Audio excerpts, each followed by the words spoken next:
He has spirit. Yes, he do. He has spirit. How about you? Adam Carolla. Yeah, get it on. Got to get on. The church to get it on. Thanks for tuning in. Erik Griffin is running a couple of minutes late, but he'll be in here in just a couple of few. Nick Santora, our good friend, going to be joining us via Skype. Chris Max Pata in studio. I got many things to talk to you guys about, and then possibly an inspiring clip to play you, or many. First, in no particular order, Maker's Mark, the booze, has that dipped wax thing on top of it. And I found myself within maybe a 3-day period of time trying to get through the Maker's Mark wax, and then a bottle of wine just coincidentally had the same dip. And I'm never sure what to do with it. I don't know how to negotiate it.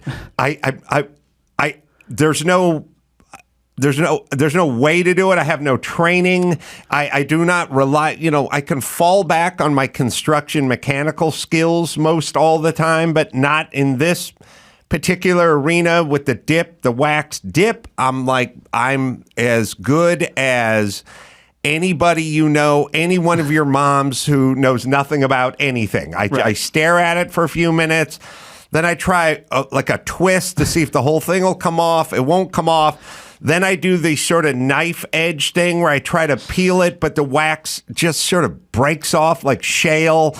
And then I get a finger full of it. At some point I look down and there's a mess underneath me of like shards of red wax that are on the ground, and then it's stuck to the knife. The red wax gets embedded in the knife, and then I start arguing with it a little more, and then at some point I peel the whole thing off. And then I go at it with either corkscrew or whatever, but then it leaves little flakes. And I thought, I'm over this. I get it. I get that's the trademark, or maybe it's associated somehow with elegance. A little bit of both. It is their trademark. Well, that's the Maker's Mark, but a lot of wines do it too. And some people will dip their bottles in the Maker's Mark wax, and that's like a feature they'll do too.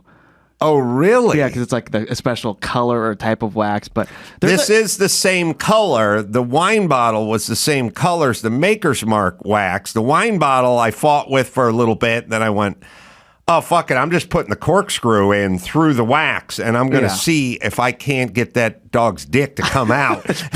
Or pulling on it and just bust it out. But then there's little chips of the wax that fall back into the bottle. I don't know what the technique is. I'm thinking now, like maybe you should heat it a little bit over the stove. No. What is the way? Is there a tool? How does one do this? Is there not a tab? Like I thought there was like a tab that you can pull and it cuts it for you. Now Ben's going to have to look. The Maker's Mark does have a tab, but I think this tab was inside of the wax. Oh. Erik's here. Yeah. Well, there you go. We were talking. I was killing time, Erik, because without you, I'm nothing. And I was 10 years of podcasting, and he's nothing. I was talking about Maker's Mark and another bottle of wine I opened shortly thereafter. Not in the same evening. I don't have that big a problem.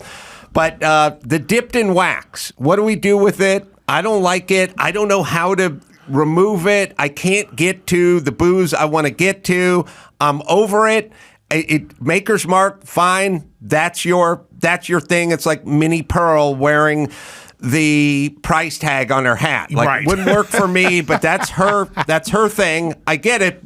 But this is now straying into bottles of wine and others bottles that I'm trying to get into. What do we do with it, Erik? How do we do it? Do you have a technique? Well, I don't drink alcohol, so this isn't my thing. But if I was getting into if Dunkin' Donuts covered the box, and I would be like, what are you doing? Right. I need my donuts. Yeah. So either way, it's I wonder if they put out a statement. This is why we did this.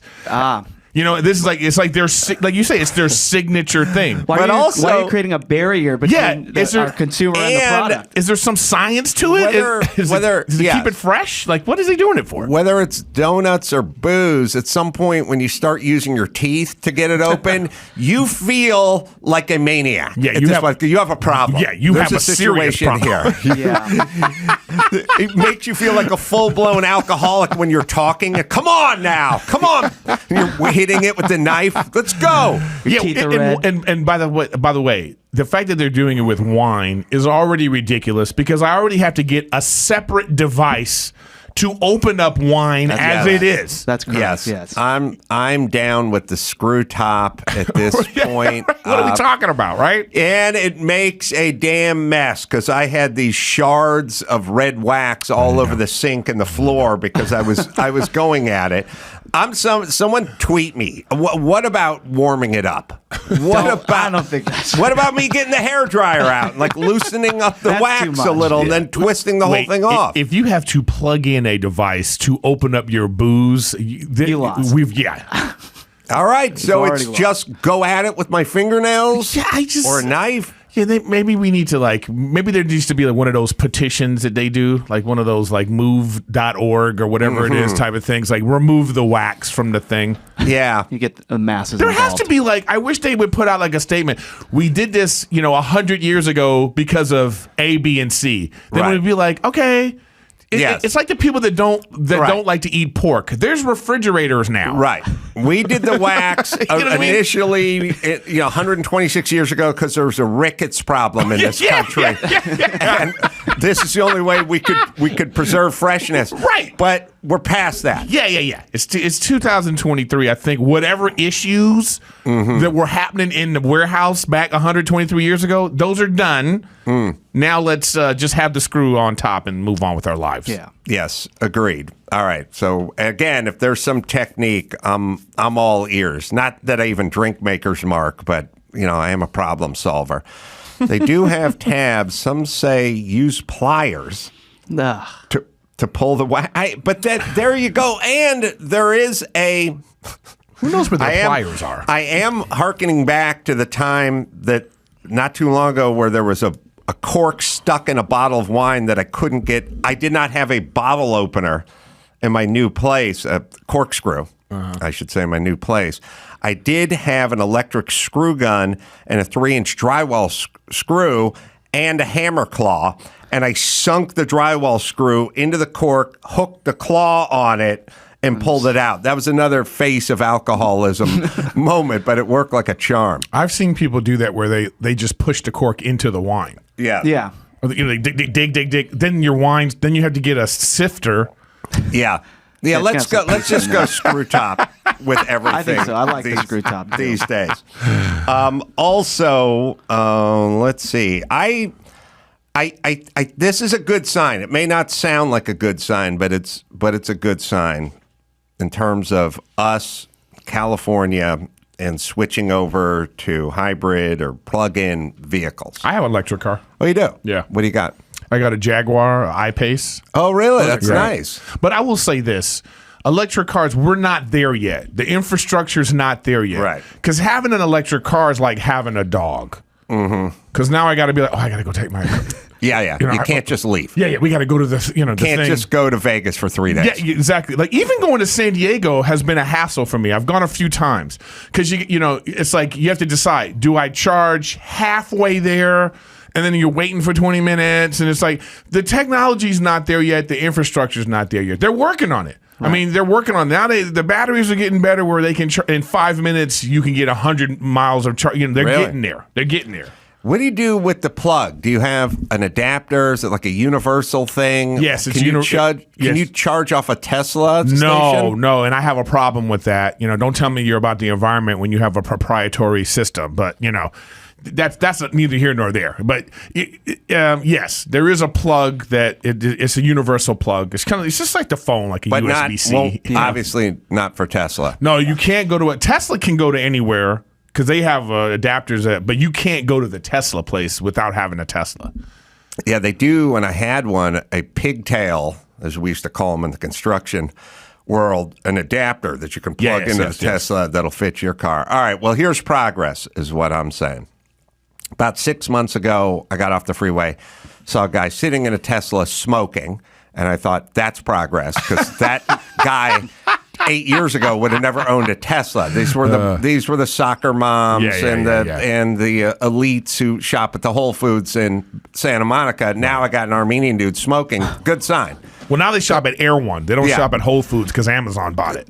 Good, right. I saw a guy when I got on the freeway yesterday that was driving a Prius that had a bumper sticker that said, "Let's go Brandon," on it. And I thought, we're at the saturation. Everyone is driving now, because that dude was driving a Ram pickup truck 4 years ago in California. That is right? progress. Yeah. So, I can't believe that. But here's the thing, though. You know the thing about the electric cars. The new thing now is like the power grid can't handle it. Yeah. So that's the conservative thing now. Is like, this isn't good for the environment because the power grid. And we never will get the infrastructure for it. Like, it's just it's too much. I actually don't know what's going to happen. I really don't know. They're talking about in 10 years, every car is going to be electric. How will they handle that? I mean, to me, it's going to have to be a situation where they're going to have to stop this. Like, it's hard to get solar panels. It's going to have to be like every building in California has to have solar panels on it connected to things like water heaters and all that kind of stuff. Like when you go on vacation and you go to some hut vacation and you're on the beach, the water heaters get connected to solar panels. Like everywhere else, it's all solar panels. That's the only way they're going to be able to do this. As of December 22, you can charge your Tesla at a station with an adapter, but you got to get one of those pigtails. It's They're like $500 or something. Well, somebody's got to make money. But worth it for a guy like you to throw that in the backseat. Well, I mean, you can't. No, but you can't. Well, they're going to make it so you could charge at a Tesla now, right? Good. Right. But you know why they did that? I think they did that because the government is going to give some kind of tax break to Tesla, and the only way they would do that is if you make it more universal. Yeah. What's the date now? When is that going to happen? It's done. It's done. It's as of. Oh, today years old. I got to go get that. Yeah, you can go online. You got a supercharge now. Find one, and like I said, I don't know, they're like $500. Ain't cheap, but those it's are the worth people it. that are making money. It's like the gold rush. The people that really made money during the gold rush were selling the shovels and picks. And Levi's. Yeah. Yeah, but Adam, you talk to a lot of car guys, and like weirdly, I run into a lot of car guys too, just because of this job. And like, they say all these big companies are going, we're going full electric. Electric is our number one priority. But then behind the scenes, I hear murmurs like it's never going to happen, and we just have to do this right now. As a car person, you're a car person. I had to go through a maze of cars to get in here. Like, sorry, the adapter's only $150. Mine was like $500 or something. Yeah, good. So good. Sorry. I got to get that. Can you send me that link? I'm going to get that today. You know what though? It's a thing about like we're not just the same way we're not ready yet for like autonomous cars. Like there's something freaky about like you're not in control of this car yet. We're in this generation right now of like, and maybe in 20 years they're gonna look back and be like, you were driving the car. I know. But now it's like the infrastructure's not in place. We need to know that the technology is there, that every car can speak to each other, that every stoplight is connected, that every when we know that that's in place, then we'll be like, okay, I'm cool with a car driving itself, or I'll get into an Uber that doesn't have a, you know what I mean? But I think the car people who are into gas and the engine noise, they love that and all that stuff. I don't know if they want to give that up yet. Do you want to give that up? I don't care about my like sort of point A to point B travel in Los Angeles or any city I'm in. I don't have strong thoughts about that. It's not necessarily that so much as about, I'm saying as a collector, do you need the engine? Do you need the noise? Do you need the gas? Do you need the that style? I mean, is that something that you're holding on to that you can't let go of?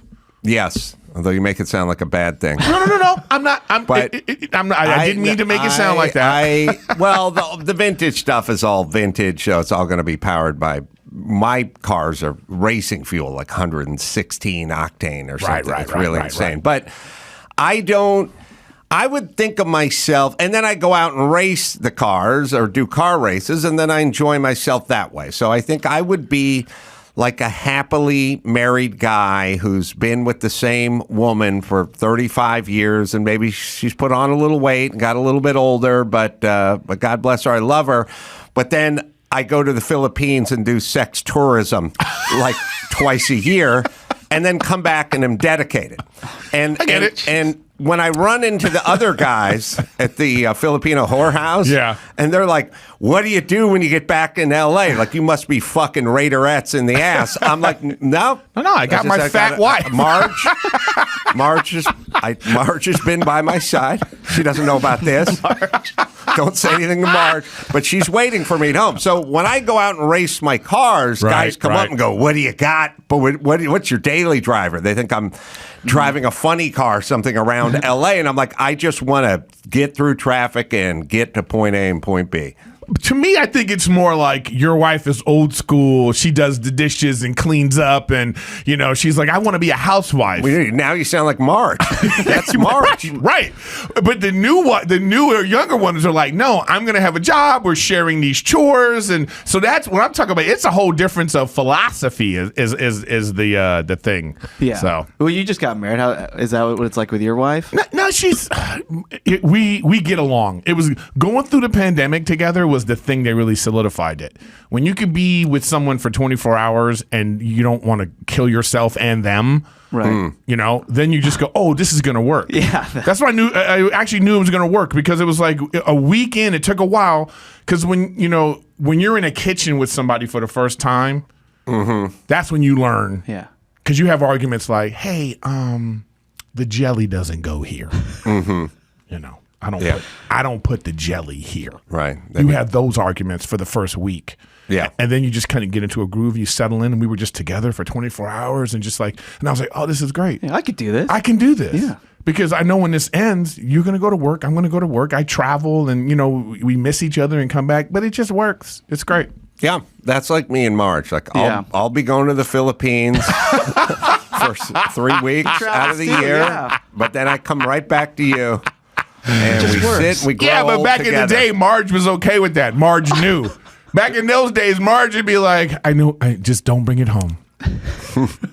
Don't bring it to our bed. We're going to do Tales from the Cheap, which is everybody I know has great stories about how cheap their mom or dad or family or whatever. And there's a lot of range in them, but they're very unique. It's not, oh, I don't have money, you get no money. That was kind of my family. But other families really did cheap shit.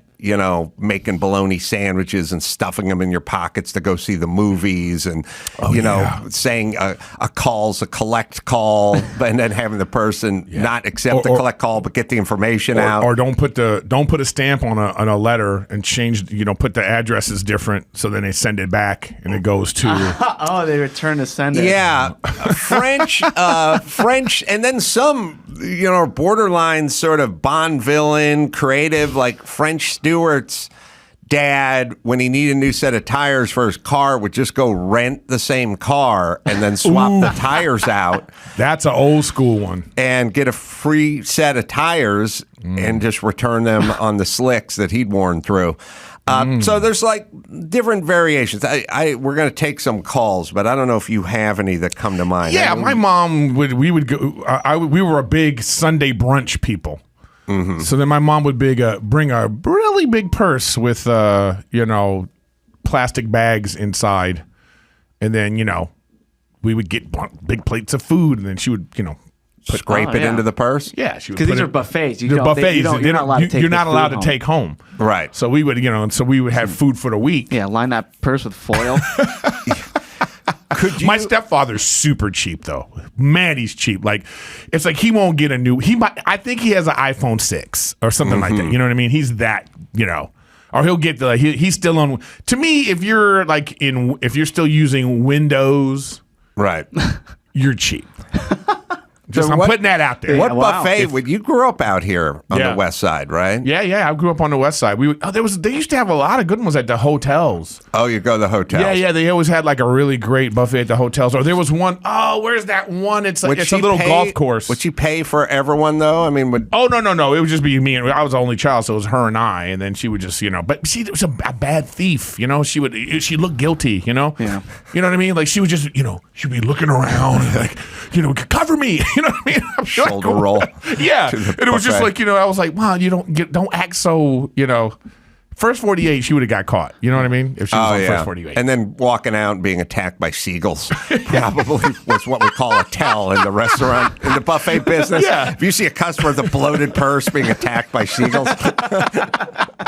There's like a food dog outside. Oh, yeah. You know what I mean? They gotta have, if I ran a buffet, like back in the day when I used to write checks and go to lumber yards and Terry Lumber on the west side and Anawalt Lumber, I'd be writing checks for materials, and always like taped to the cash register would be like a check and a picture of like someone who was bouncing them. Oh. Buffets gotta have that. I mean, there's gotta be. So my mom's picture's going to be up by the register. Look out for this woman. Maybe in the kitchen, like in the back, but a group of super fat, cheap people that have come in here and gamed our system, Are you a cruise guy? I've been on a few. Okay, the thing about I was off cruises when especially the cheaper cruises. We won't say the name of the sure. We know. Rhymes with Barnacle. You know what I mean? But I remember I knew this was too much. It was like at the buffet there was someone controlling the bacon. Oh yeah. There was a bacon guy. Yeah. So you would come over, these people would come over, here, want to get some. They were like, well, you got to have here's 3. Yeah, we'll go from you there. need a bacon bouncer. Bacon's that good. Yeah, there was a bacon guy with a clipboard like, ooh, looks like you've already had 6 pieces. Let me smell your breath. They must do a thing where they're like, hey, I'm the bacon guy. Nice to meet you. Hey, hand's a little greasy. That smells smoky. Yeah. It's like CSI bacon. You know what I mean? He's under there. Ow! He would always take his glasses off. Yeah, I think a cruise is as you get what you pay for on a cruise. Like people look at this stuff and they're like $166, and you go to Nova Scotia and you're there for 14 weeks. And you could take a stuff, family of 8 for that. And it's like something you're not going to like this at this price. And then they go, why? It's such a good deal. And you're like, good deal's good, but the cruise, you pretty much get what you pay for. Cruise is like a dude walking up to you on the street with a TV going like, yo, you want this for $100? You know what I mean? You just kind of go, all right, where did you get this from? There's something going on here. But cruises are affordable vacation. And if you're on a cruise, if you're on a cruise with the regular people, you're cheap. Yeah. All right, we'll do more Tales from the Cheap. We've got some questions up there or some comments up there. Eric maybe can dig up, because this couldn't be an isolated incident with your mom in the buffet and your cheap-ass stepdad. This had to be a global phenomenon. So we'll talk, and we'll do that right after this. Well, good news. O'Reilly is back for 2023. So thanks, O'Reilly Auto Parts. You know I love cars. Why not? What's not to love? I love Labradors and cars.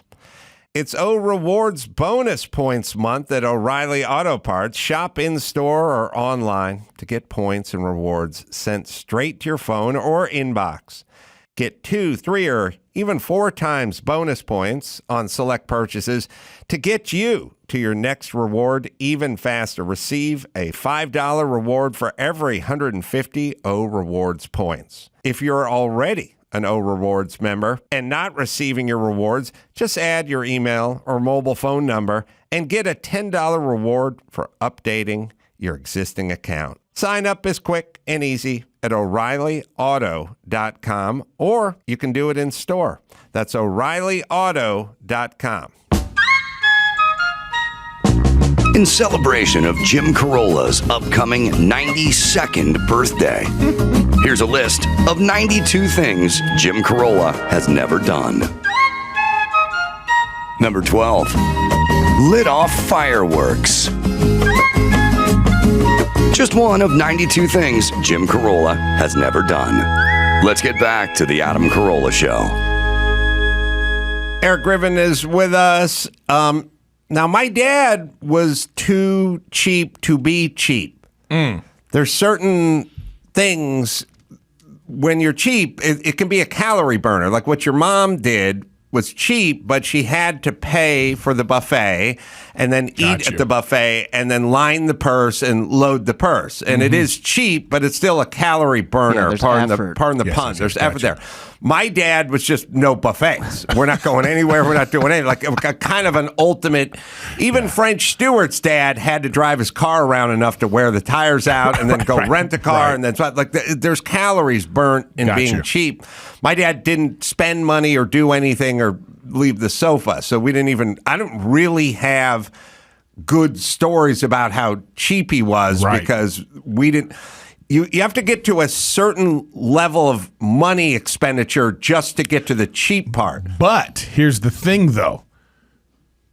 The thing about being cheap is you have to have money. Like, if you're poor, you're not cheap. You're poor. Being cheap means you have the money to spend and you elect not to. Yes. That's important about cheap. Yes.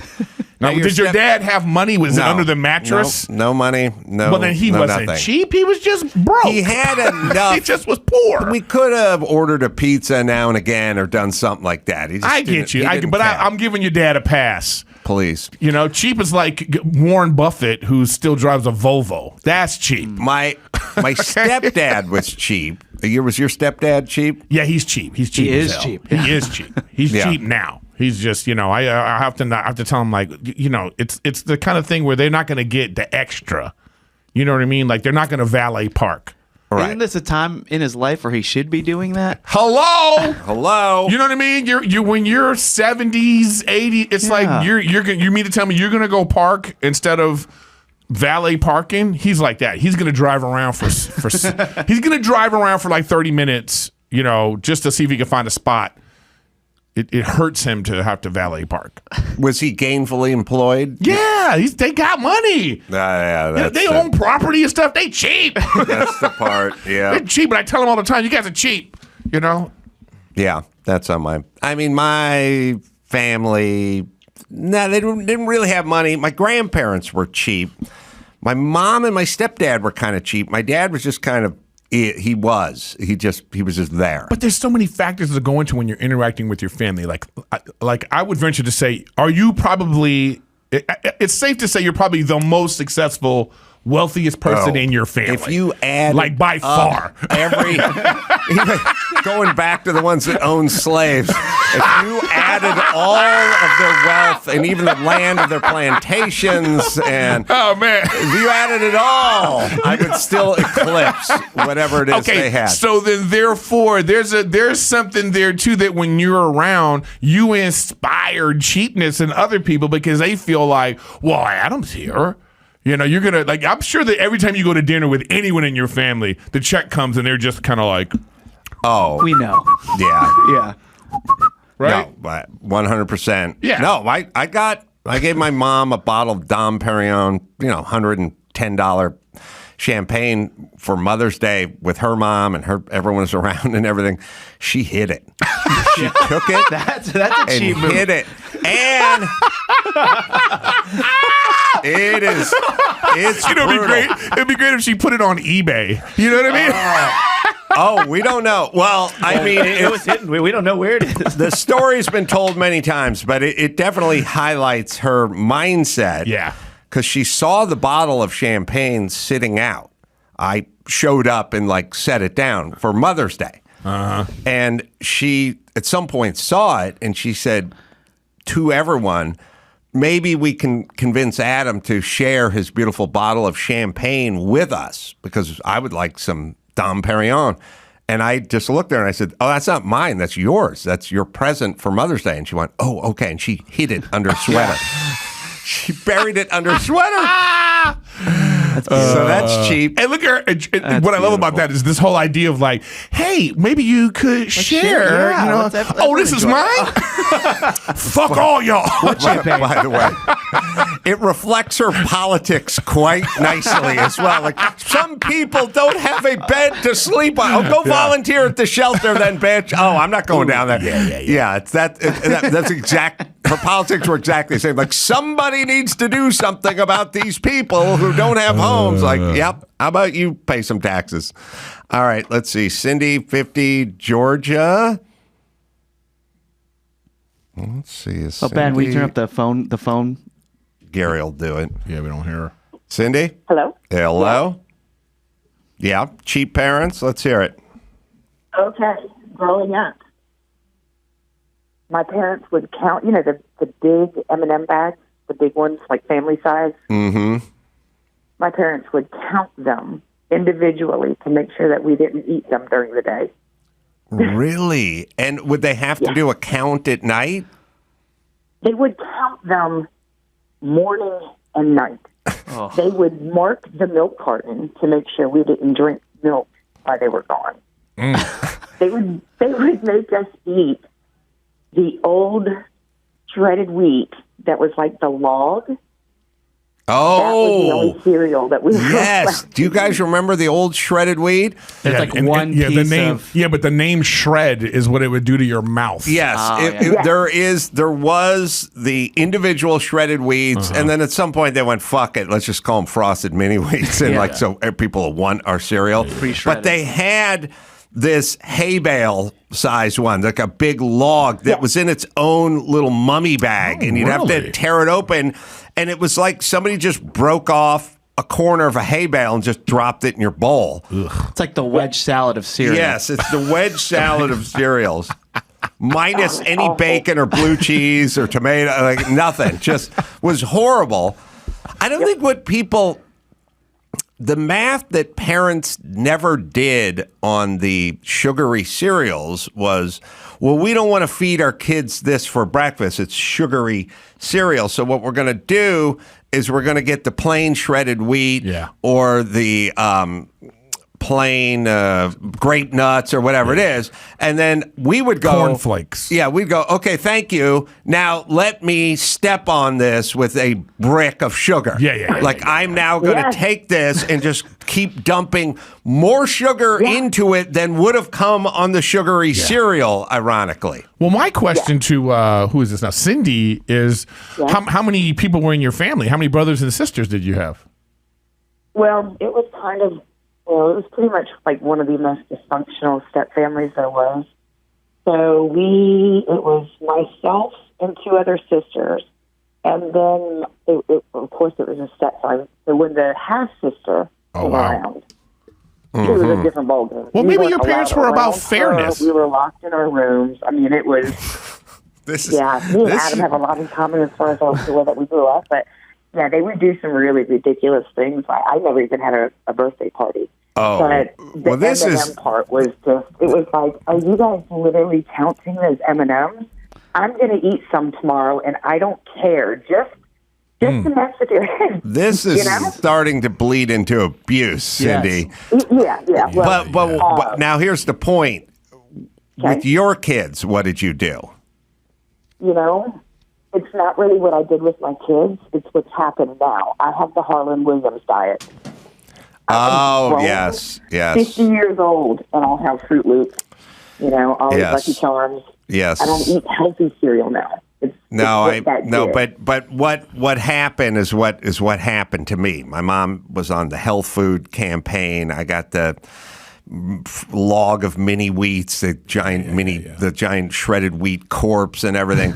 And when I would go to babysit my neighbor, I would open up cans of pie filling, dump it into a bowl, then take Toll House morsels and mini marshmallows and dump it, and I eat it like a raccoon because I was insane because I'd been deprived. So I've had a huge box of C's candy at my house since the holidays. My kids don't care. They just walk past it, don't care. They didn't create this weird obsession the biggest purveyors of porn are Utah.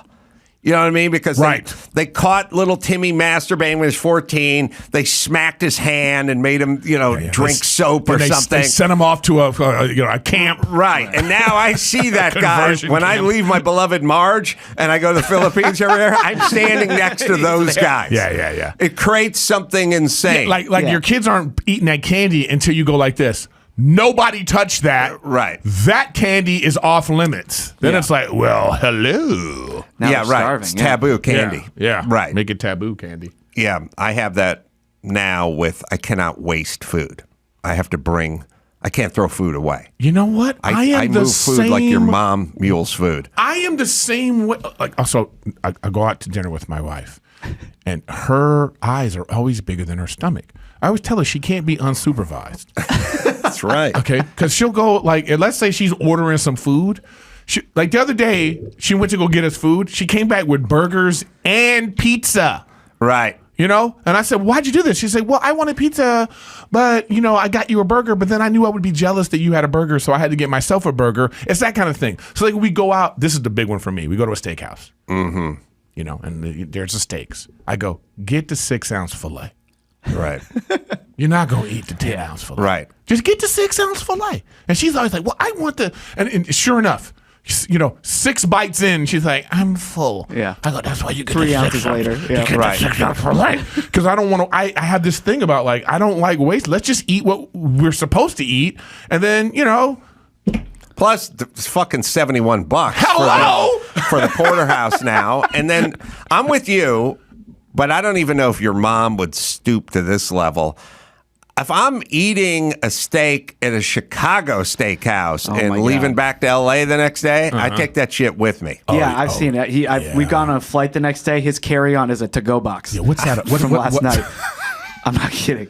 He's got dry ice. Oh, no. I don't. No, he has warm hands. That's what he has. What's that about? What's that about? That seems like there's something there. What's that about?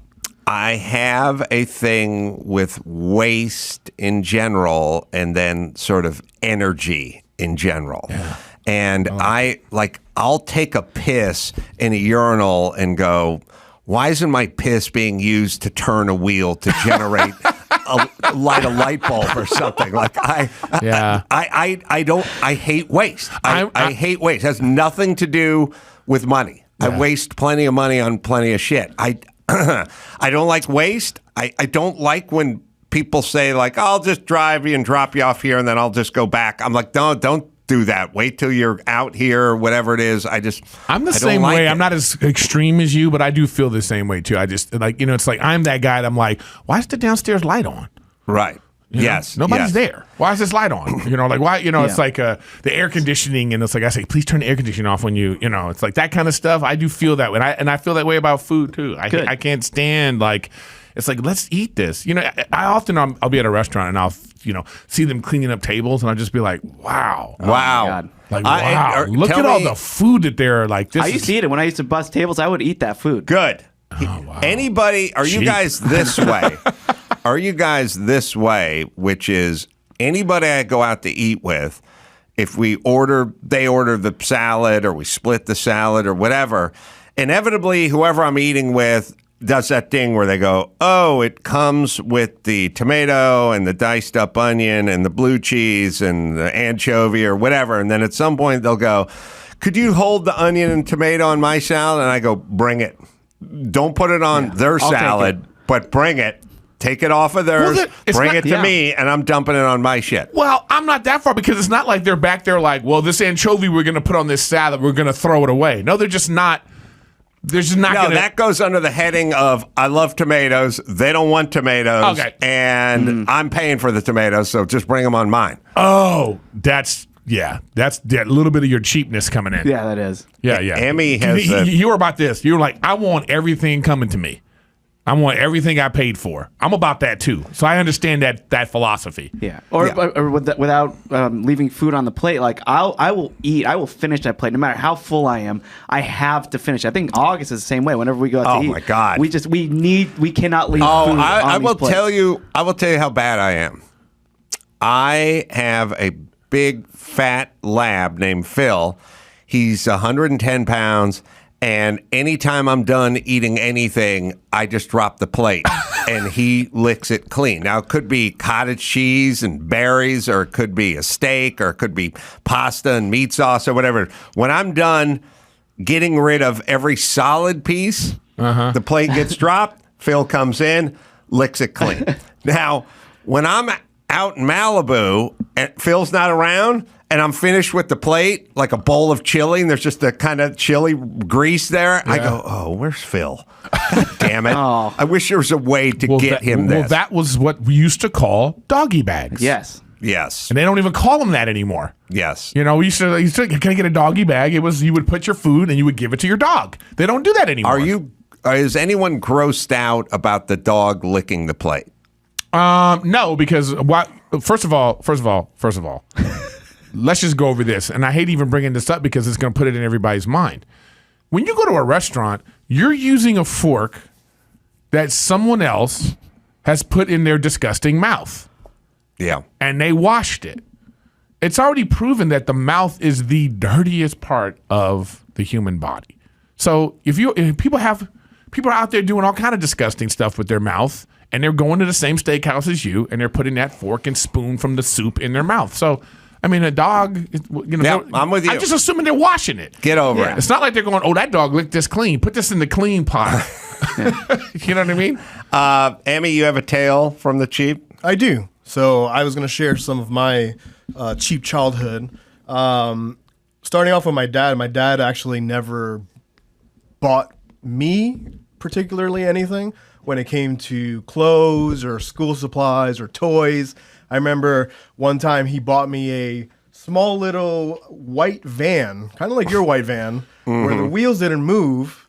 The windows were all tinted yellow. And he actually bought it from a guy, if you're familiar with Manhattan 14th Street, there's guys that sell little toys in little cardboard boxes on the street. He actually passed by with me and he looked at it and he's like, do you like that? And I was like, yeah. He's like, all right. And he bought it for like 50 cents. I remember there was never even a single dollar exchanged. And then the reasoning that because I always asked him, I was always like, how come you never like bought me a toy? Or like I was always the last one to get like video game systems that were like 10 years old. And he told me, he's like, well, I supply you with food. I supply you with food. And basically what he did was he would go to the grocery store and he would get his like deals, like 2 or 3 for $1 Pepsi bottles. And then that was what he was donating to our household. And then my mom cooked everything. She would pretty much buy all my stuff. She would buy the groceries as well. Is this it? Is this the last generation of cheap hard luck stories? I think so, I mean, it's funny. I was leaving the house yesterday, and I was looking it was freezing cold outside, and I was looking for a beanie, like a ski cap, you know. And I grabbed a beanie that was just in a drawer down by the back door, and it was like still in the package, like nobody wanted it, nobody used it or something. I pulled out of the package, and I left and I started to go out. I got in the car and I noticed like this thing's not very comfortable. And then I started feeling the beanie and it felt like there's hard things in it. And then I pulled it off and it's like, this beanie has a speaker system in it. It's the music. It's the music beanie. So, you get the beanie on, you hook it up to your Bluetooth and you go for your hike with the ear stuff. And I thought, it's kind of cool. And then I thought, this shit's been sitting around my house for 3 years. No one gives a fuck. And then I stopped and went, this would have been the greatest thing that I owned. Yeah. When I was young, if I had a beanie with speakers built into it that hooked to some device, I would have never, I would have been 1,000 arguments. Where's my beanie? Who touched my beanie? Give me that beanie back. You're not allowed to use my beanie. That's my beanie. Like, my kids don't even pull it out of the box. Don't care. And then I started. Well, that's a product of your success. It is, but I think it's a general Amazon made in China kind of thing. If someone that gave that to you at a party, you would hide it. Yes. Well, it's probably some gift basket you get. You get a kind of crap in gift baskets. I'm just saying, even if you're poor these days, you're still going to have a bunch of junk. I don't know if this is what this is about. To me, this is about there's a old feeling of, what he's talking about is being the difference between a provider and a father. They're not always the same thing. And there was like an old school feeling of like, it was like the man, he would go do a 10-hour shift every day and he's putting food on the table. And there was a feeling of that's all you needed to do. And then you had the mom was there just to provide love and support and all that stuff. And what we've come to learn is like, because what I hear from him is that he just wanted his dad to get him something. Like dad, and he wanted that from his dad. No luxury. Yeah, you know what I mean? And so it's just a feeling of like that blue collar feeling. Maybe that's what's going to go away. Maybe that's when people are understanding what it means to be a family now. And it's like something that, you know, if you're old like me, you know, we know how it was before. Well, I mean, I have all of my friends are new parents, and it's like with everybody being connected now, it's like you can be the uncool parent. You don't want that, so you want to put these give your kids everything they want and show that, because it now is a reflection on you in front of everybody else. Well, it's not. It's not held to a high regard anymore. Being like, well, your dad puts food on the table. I do what I want. You know what I mean? Sorry, Emmy, for your pass. All right, play the outro. Fire the outro. Tune in for more Tales from the Cheap, if you dare. Oh, speaking of that, food, tales. So you guys tell me. I go to Suzanne Somers and Alan Hamill, her husband's house, for dinner on Saturday night. And it's me. There's a picture somewhere. Those guys will find a picture of me and Steve Garvey, Dodger great. What a crew. Steve Garvey. Yeah, what a crew. And Suzanne Somers. And all right, but I want to know, Eric, I don't know if you were a server at a restaurant or you worked in that environment at all, but Chris did. And I need your input on this one. It's dinner. It's wonderful. Lots of good folks, and the dinner is being served, which is kind of one of my favorite. It's just really pasta with really good meat sauce on it, which never gets old to me. I'll always order it. You had me at hello. Yeah, I love it. And so I'm sitting there, and there's a dainty size middle-aged woman sitting next to me. Clearly not a big grubber, you know what I mean? She didn't order the pizza and the burger. She got the lettuce wrap and called it a day, right? And it was funny because the guy, they had a staff, they were serving and pouring the wine and stuff like that. They poured her a glass of wine that was just like a huge pour, and then the guy poured my glass of wine. It was like a quarter inch at the bottom of it, and I was like looking at it. I was looking at her like huge, and then I elbowed like the person next to me, and I was like, "What the hell? Come over here!" So now it's time to eat, and they're just serving it up, bringing around. They're about 12, 14 people. It so happened that her and I were kind of the last people to get served. I do what I frequently do, which is if I know I'm going somewhere to put on my feed bag that night, I pretty much don't eat during the day. You're hungry. I'm hungry, and I'm there to eat. No, and when I walked in, I walked by the kitchen, saw the pasta and the meat sauce, and I was like, okay. Now come the two last plates. Hers has a mountain of pasta on it, and mine has like a dollop of pasta sitting in between the meat sauce that's in the plate. And they're walking like toward us, and I'm like, do not give the one who doesn't eat.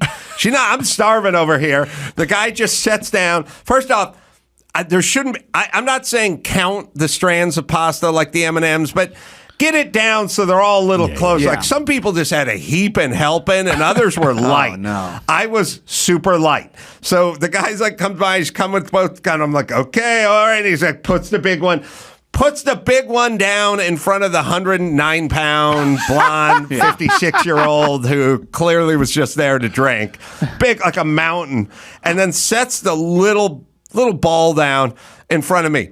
Feels like a personal attack. I'm looking at her. She's talking to like somebody. I'm thinking to myself, like, I got a little window here. Yeah. You got an Indiana Jones. Do I hit, hey, over there, and swap the plate? Yeah. I will be seen by the people on the other side of the table. But then you can just go like this. Do I just be honest? Do I just go, look, I'm 200 10 pounds and I'm here to eat. Like You should've just switched. I think that you should always remember that you have this armor of it's the comedian, funny guy who does the podcast and stuff. And because in my situation, I immediately would be like, what are we doing? That's me. I'm that guy. Like, I'm going to take that one. All right. You know, it doesn't look, you know, I think you, and then they would be like, oh, it's just Carolla being fun. Yeah, you know? that is an armor. I say nothing. Oh. I plow through my pasta in 4 minutes. And then she has more pasta than any person could consume in like one sitting. And she's kind of playing with it and talking and having it. And at some point, everyone's done. And she just has a huge mountain of pasta on her plate. I've blown right through mine. You've licked your plate. And I'm hungry. I'm still hungry. Yeah. And so now I'm like, could I go to the kitchen and go like, hey, hit me again with an explanation of I got a real light pour over here? Or do I just elbow her and go like, I just like scrape a little? I'm dying to get, it's been all mixed up with the meat sauce now and stuff. I'm dying. You haven't eaten all day. She has parts of it where the cheese that got grated on it hasn't even been touched yet. This is like your hell. You know what I mean? I know. Hell here in this. Your hell is like he's had a really great dinner and he doesn't get served properly. It's like what is this? No, I'm saying as the waiter, size it up. One plate's breaking your arm. There's so much pasta on there you can barely hold it out. The other one you can see like as they were coming at me in slow motion. I was like, oh, one of those plates is so light uneven?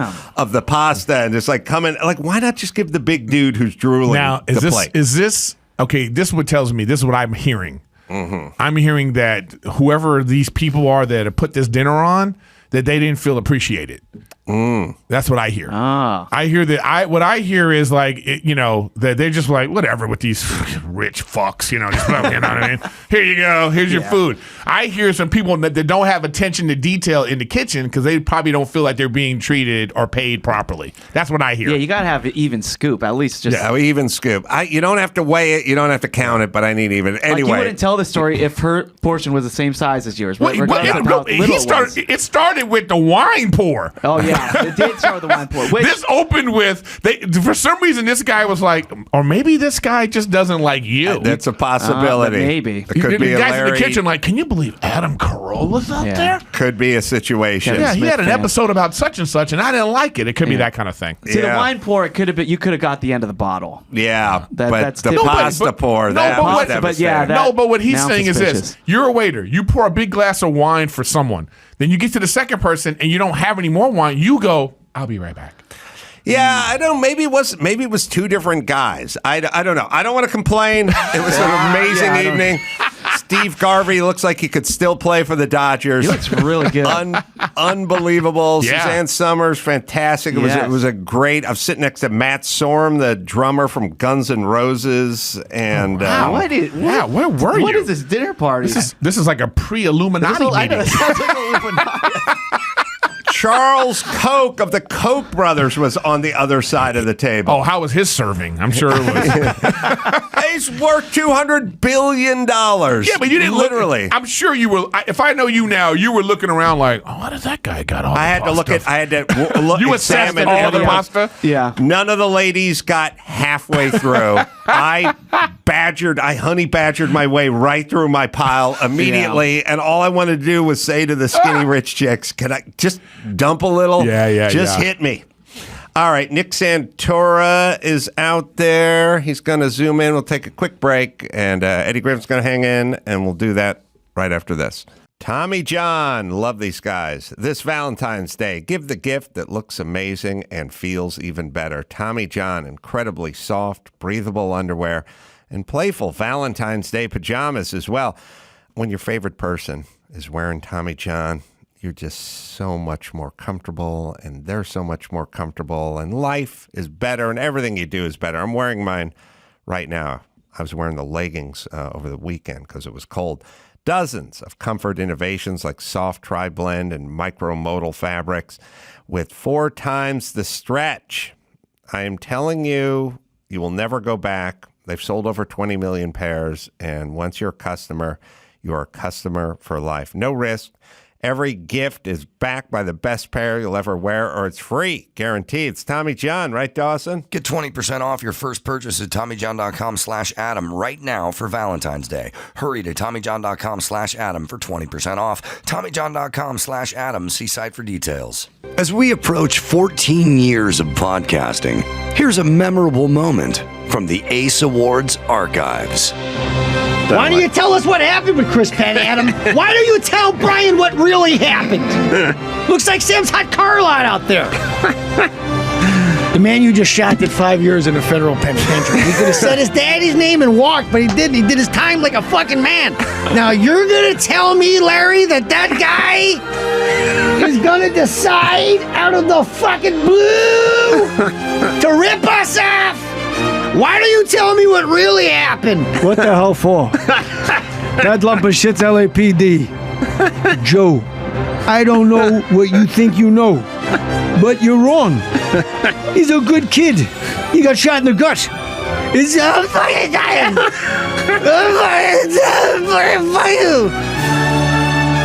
Now for some new memorable moments, let's get back to the Adam Carolla Show.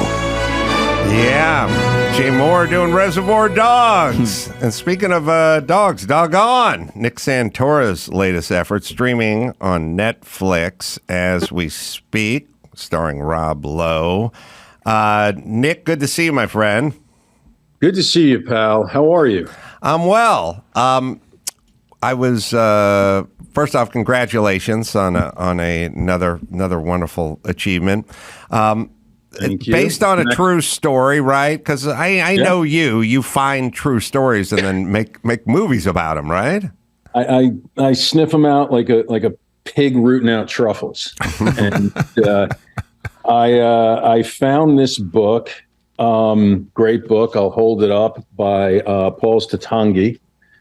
And I literally had a thought a few years ago. It's been a while since there's been a really good dog movie that has a happy ending. Like Marley and Me was a really good movie, but it was sad as shit. So I started searching for a book, and I went on Amazon, and I don't know, it took 20 minutes, and I came across this incredible story, and I bought the book, and I optioned it, and we made it. And it was great because it's the first thing I've made in a while where someone isn't getting shivved in the shower or shot through the temple. There's no pain or violence in this movie. It's just a really sweet, heartwarming film you can watch with your kids. It's very different from most of my fare. Yeah, I mean, Nick's written for The Sopranos. Yeah, I'm looking at the Break. list. I'm like, yeah, this is a violent dude right here. He's got violence in his soul. Is Reacher coming back? What's the status of Reacher? Oh yeah, we're filming season 2 right now. It's coming out really great. It looks really good. I enjoyed that series, by the way. I want to say I watched it from beginning to end. That was great because I enjoyed the first movie too. Because Tom Cruise is just Tom Cruise, But this was like, I feel like this is what he was supposed to look like. Reacher's not supposed to be 4'11". No, I'm gonna do. We have a plan where we're gonna do like 5 or 6 seasons. We're gonna take like 8 seasons off. We're gonna come back. Reacher has given up, and I'm going to play Reacher. and he's really given up, huh? He's just given up, and Reacher just looks like shit. And he walks into a bar, and and everyone just beats the shit out of him. And that'll be the. But by the way, Eric, I'm thrilled you said you liked it because I got to tell you, I didn't know you were going to be on. I'm a huge fan of yours. Stop! Tell me more about me. You're fantastic. You're the shit. I love everything you do, and I appreciate it. I just want you to know you make me laugh, my friend. I just think you and I should work on a spin-off, and me starring as John Thick. You know what I mean? And they keep saying, "Are you retired?" I'm like, "I'm retired," and they keep trying to beat me up. Bringing him back in. I had a weird moment. I was thinking about Nick. And Nick and I met many years ago because he saw a movie I made called The Hammer, and he just enjoyed it. And Nick does what successful people do, which is they go, I have this idea, or I read this book, or I like this product. Maybe I can talk to this person and see if they want to do things together. So Nick and I had a lovely breakfast several years ago based on him liking The Hammer. But that project might be coming back to life. I'll talk to you about it. Oh, really? That'd be nice. Yeah. And it wasn't a breakfast; it was a lunch. I just ate breakfast there. Yes, it was after the radio show, as I recall. And so, but it struck me that The Hammer, which is on Rotten Tomatoes, they have underneath it, people who enjoyed this also enjoyed that. Oh, right. And the enjoyed that was Medea goes to prison. And I don't always get insulted, but this was a weird thing because this movie, first off, all I do is make fun of Medea. Yeah. If anyone knows me, there's a few things that bother me. First off, my movie's called The Hammer, and it's rated. It's got a rating. It won a Rotten Tomatoes award or whatever. Certified fresh. It's certified fresh. Yeah. When you punch in The Hammer, 3 other movies that haven't been rated come up first.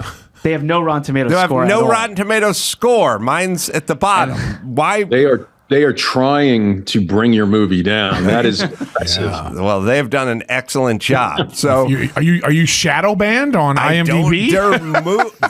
They are. Oh yeah. Oh, we got to do IMDb too. What's interesting. So my movie, which is certified fresh on their website with the 2,500 audience views and 80 and 90%, blah blah blah, does not come up first. The ones with no reviews come up first. And then my movie of the same name comes up after 3 with no reviews. And then at some point, it suggests that you may enjoy Medea going to prison. Yeah, their algorithm is a little off.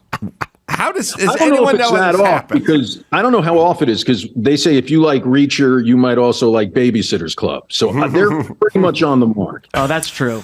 That part's true. It's good to see you, Chris. How you doing? Good. Hey, pal. I'm glad to know Reacher's coming back too, by the way. I want to say that again. I'm glad to know that's coming back. That was good. If you like season 1, you're going to love season 2, Eric. It's a lot of fun. Yeah. I've interviewed Rob Lowe a little bit. He struck me as one of the nicest, most humble guys on the planet. Actually, he's kind of like George Clooney in that I am so fucking beautiful that A, I should always be in a good mood, and B, everyone is going to want to call me a dick because I'm so good looking. Yeah. So I will be overly saccharine sweet to everyone because everyone's pre-default setting is they would like to talk shit about the guy with the amazing jawline. So I found Rob to be delightful. Yeah, I have the same problem as Rob. And yeah, that's right. You know what it's like. What is that exactly? People just look at me and they go, that bulbous, bald-headed freak he's so handsome. And so I have to be extra nice so they don't hate me. That's my problem. Is Rob, how do you get Rob Lowe? How's this work? Do you want Rob Lowe? Does it get to him? It was just, what was nice is I went into, it was the easiest, this project was the easiest sale and easiest green light of my career. I went into, and I still have it, it's in the book, I use it as a bookmark.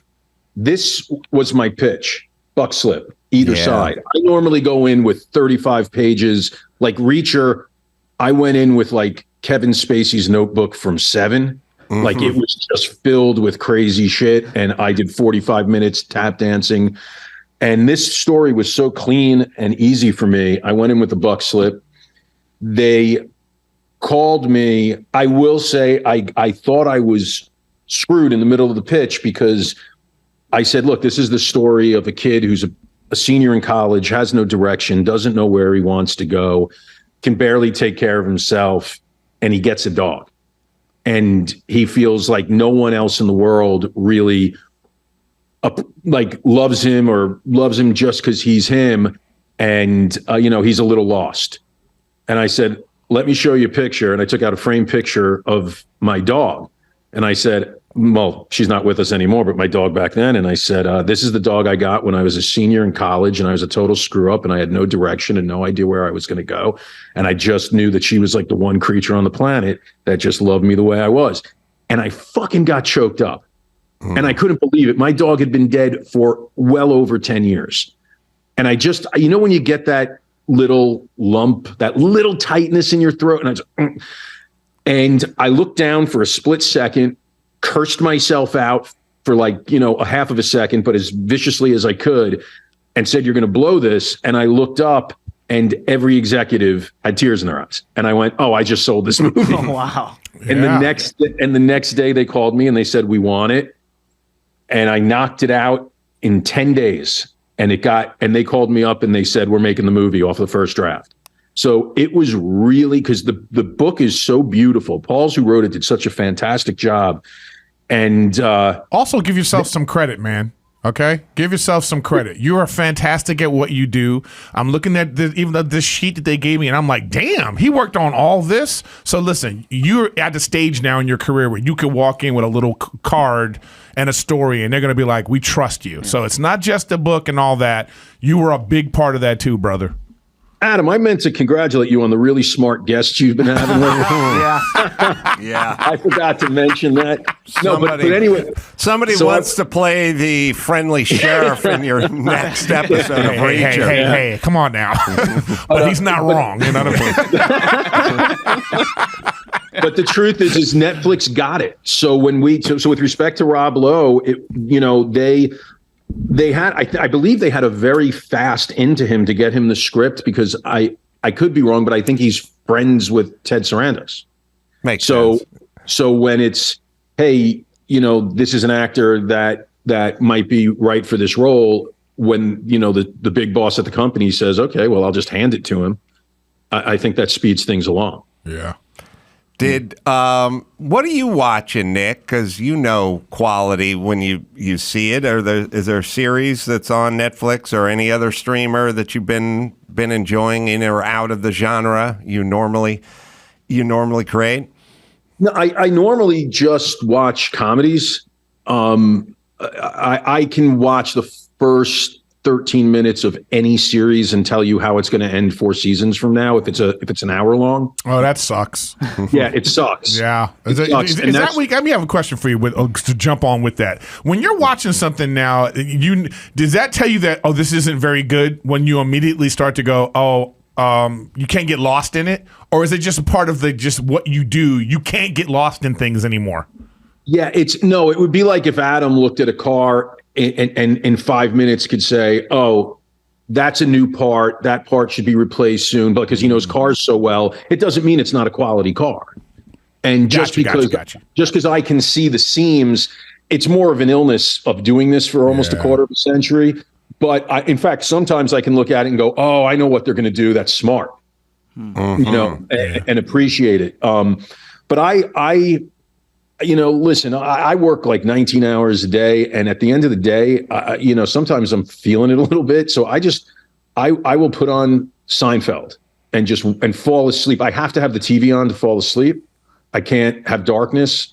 So I'll have Seinfeld on. I'll watch Workaholics a couple of times a year, honestly. What's your guilty pleasure, though? What's your guilty pleasure? Like, I want to hear you say, like, "Oh, I love Vampire Diaries." Or you know what I mean? Do you have a guilty pleasure? Lowbrow? Yeah, any lowbrow guilty pleasure? Well, I'll tell you, I don't think it's a guilty pleasure. I think it's a genius show. I know some people would be like, "Oh, man, that show can really cross lines," or whatever. I love Always Sunny in Philadelphia. I just love it. I've seen, this isn't a lie, I've seen the Menergy episode of Workaholics, Let's Get Menergized. I've seen that 3 dozen. I've seen it 3 dozen times. Yeah. Because I just, it makes me laugh. It makes me happy.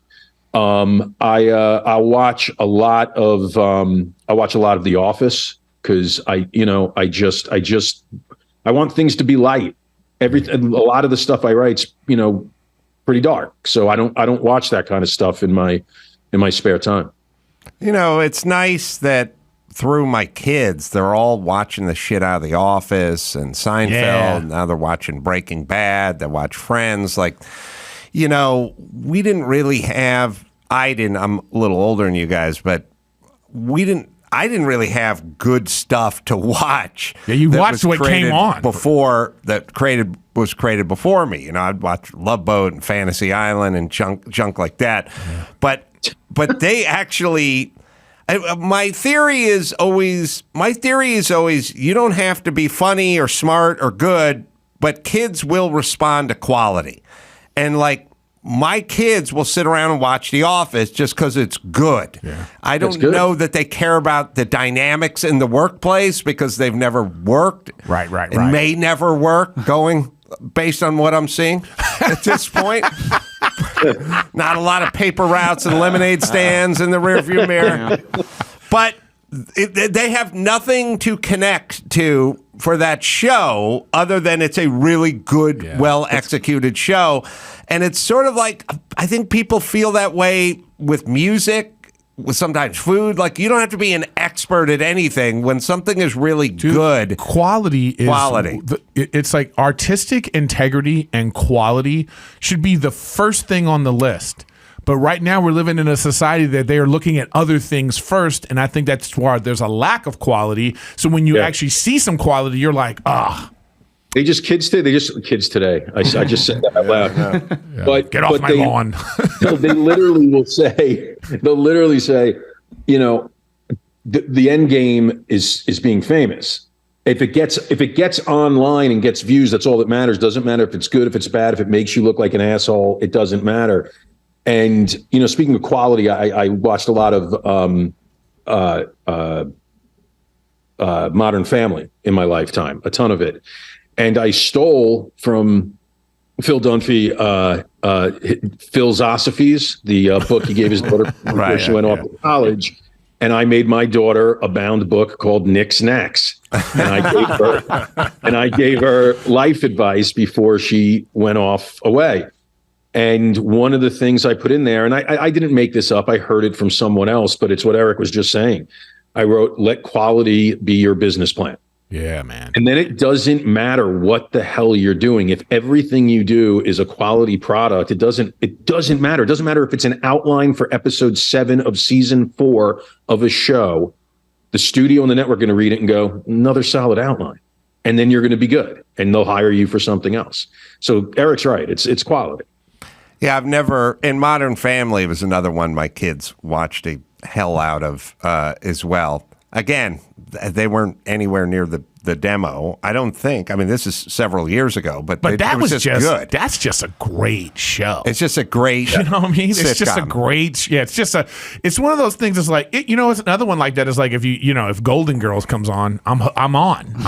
The Golden Girls is one of that's a perfect show. My niece went to a Golden Girls convention. She's 22. She's 22. She went to a Golden Girls convention with my sister a couple of months ago. Like, quality reaches different generations. Yes. It just does. Speaking of quality in comedies, I've got a comedy coming out on Netflix. Oh, let's hear about it. Year, called FUBAR, starring Arnold Schwarzenegger in his first scripted television series. Wow. And that's right. Yeah, and it's got an incredible cast. Monica Barbaro from Top Gun Maverick, and Andy Buckley from The Office, Fortune Feimster, the phenomenal stand-up. Jay Fortune? Yeah. I mean, it's just a great comedy adventure, and it's got, I mean, so many incredible actors on it. So please watch that. When's that hitting? On Netflix? I don't know. Yeah, they made that like 2 years ago, right, or last year. When did they make that? You know what I think? You know, I know this because I think I auditioned and I didn't get it. Arnold got it. How dare you? I don't remember that audition. If I had seen that audition, they must have not shown it to me. Yeah, I'll tell you that. Yeah, here we go, everybody. Those damn gatekeepers. I take it all back. Let me look at this list again. Trash. But no, we just finished filming that a couple of months ago, and we have some really great people on it. But I have to assume sometime within the next 6-7 months. I mean, it's done. So, but I don't know when they release stuff. Well, you're on fire right now. You should almost challenge like Netflix to be like, just come up with any kind of crazy idea just to see if they'll make it, because you're in there, man. It's been a nice run where the stuff I've been writing, people have been responding to for the past, couple of years. And I'm grateful for sure. I was picturing, if you pitched your show to Netflix, Eric's Challenge, which is sort of Hogan's Heroes meets Desmond, whatever. Remember the slave who was at the White House? It's kind of a mix. Think Hogan's Heroes meets Desmond. Bro, something. Remember that show? Yes, that was a show that was actually on the air. I used to talk about this on stage because it was so ridiculous. The Diary of Desmond. But Desmond was in the name. The Diary of Desmond. Anyway, Nick, you know you got juice. If you could pitch your next Netflix project is a combination of Hogan's Heroes meets Desmond's Diaries from the Diary of Desmond Pfeiffer. Desmond Pfeiffer. That's what it was. Desmond Pfeiffer. Buddy, you did that bit on stage, and you were no help at all to me, right? I got Diary. I got Desmond. You did a so bit long ago, man. You know. I do want to circle back to something that always makes me laugh, which is when you're talking about Golden Girls. I have a Golden Girls mug I drink out of frequently at my house, but it also reminded me of many, many years ago when me and Jimmy Kimmel were in New York, and we walked into the NBC gift shop, and there was a Wings mug. Wings, the sitcom Wings. mug, but this was 1998, and Jimmy looked at the Wings mug and he's like, "Why are you guys selling Wings mugs?" Because the sitcom's been off the air for 10 years, and she was like, "People like it," and he said, "How many you sold in the last month?" And she's like, "I don't know, but enough." And he's like, "Nobody's buying a Wings mug." And she got dug in and super defensive about how people like their mugs. She was making $13 an hour working behind the counter at the NBC gift shop. But she got real strident about the sitcom Wings and how people appreciate their mugs. And Jimmy got dug in too. And this big argument over how much revenue those Wings mugs were generating. All right. Apropos of nothing, but Nick, you were going to say something before I. Oh no, I was going to say my buddy Mick Betancourt. He's a great stand-up, great writer. He and I have this fantasy that when we decide either we're done with the business or the business is done with us, and that'll probably be the second one, that we want to do a hidden camera show called Bridges Burned, and we just go around town and pitch the most preposterous, absurd shit, like you were just saying, and not let anyone know it's being recorded. And see how because at that point it doesn't matter anymore. I know the guys over at Project Veritas. They could probably rig up a satchel. Yeah, I never understand how those camera stuff, those hidden camera things, like on all of them, they're all just the stuff. The Borat stuff. The picture's incredible. The angles are incredible. The logistics of setting that stuff up has got to be mind numbing because it's great. Yeah, concur.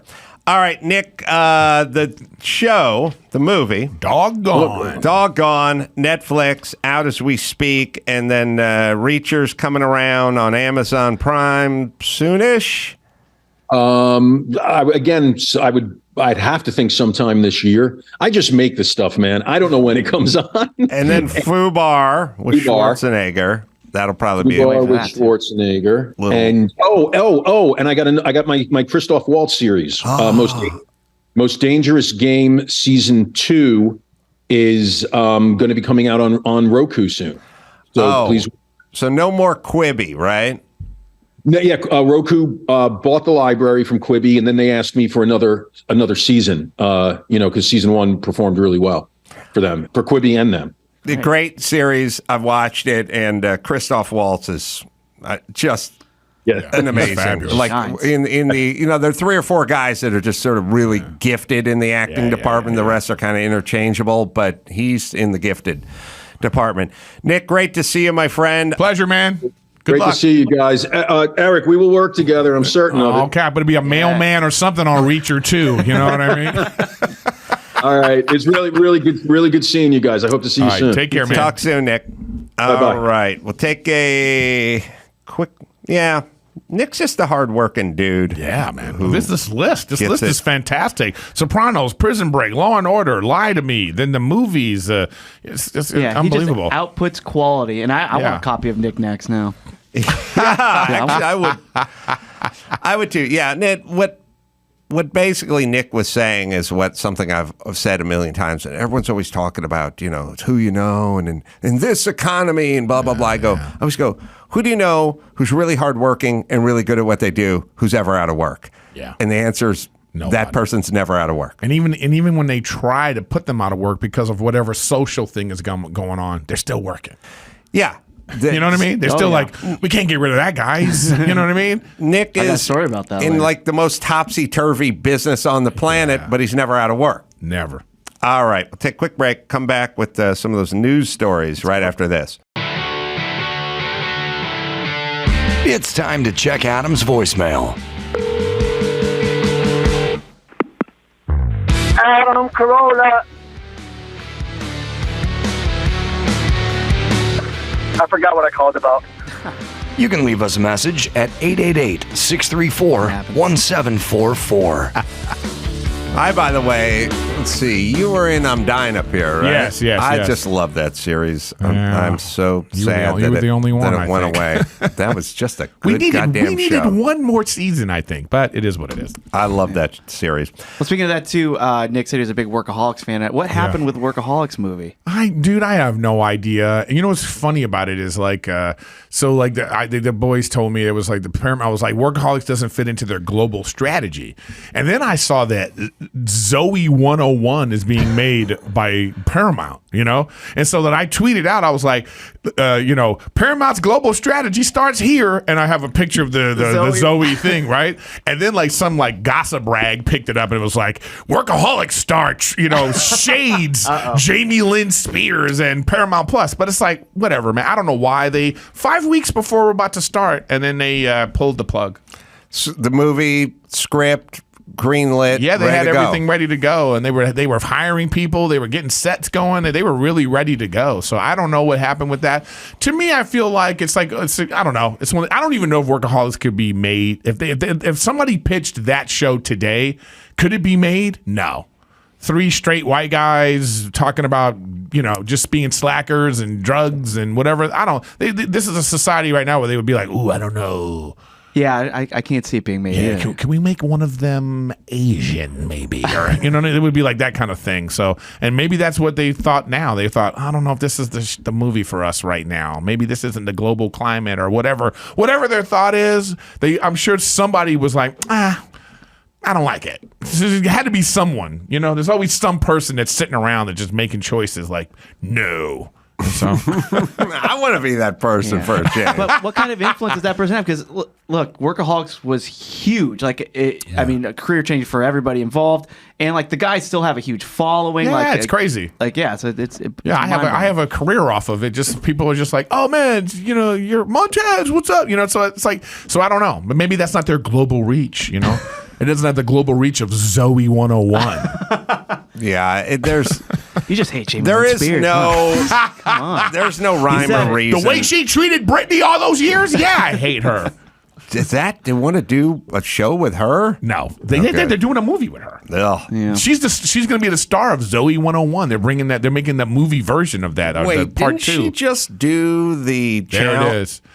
There's your tweet. Yeah. That's my tweet. Oh, Yeah. All right. Sad. All right. Well, you got to make your own movie and star in it I yourself. know. I got to find a. Still, no one gives. I got to make people cry in the movies Still- in the room. I hear. yeah. coming Get choked up. 4th on Rotten Tomatoes. 4th. The Hammer's 4th on IMDb too.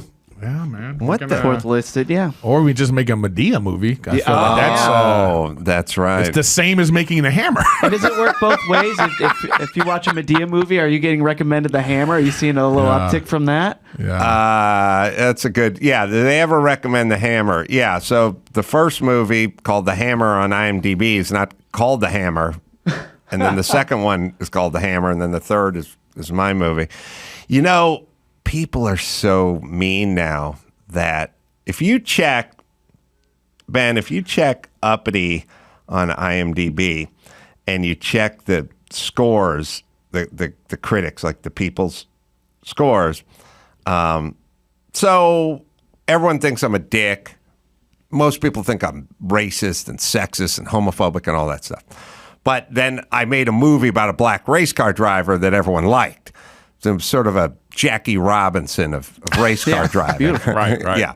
And so then people were like, well, that guy, meaning me, is a misogynist, dickhead, racist, but then how do I square that with him making this movie about this black race car driver?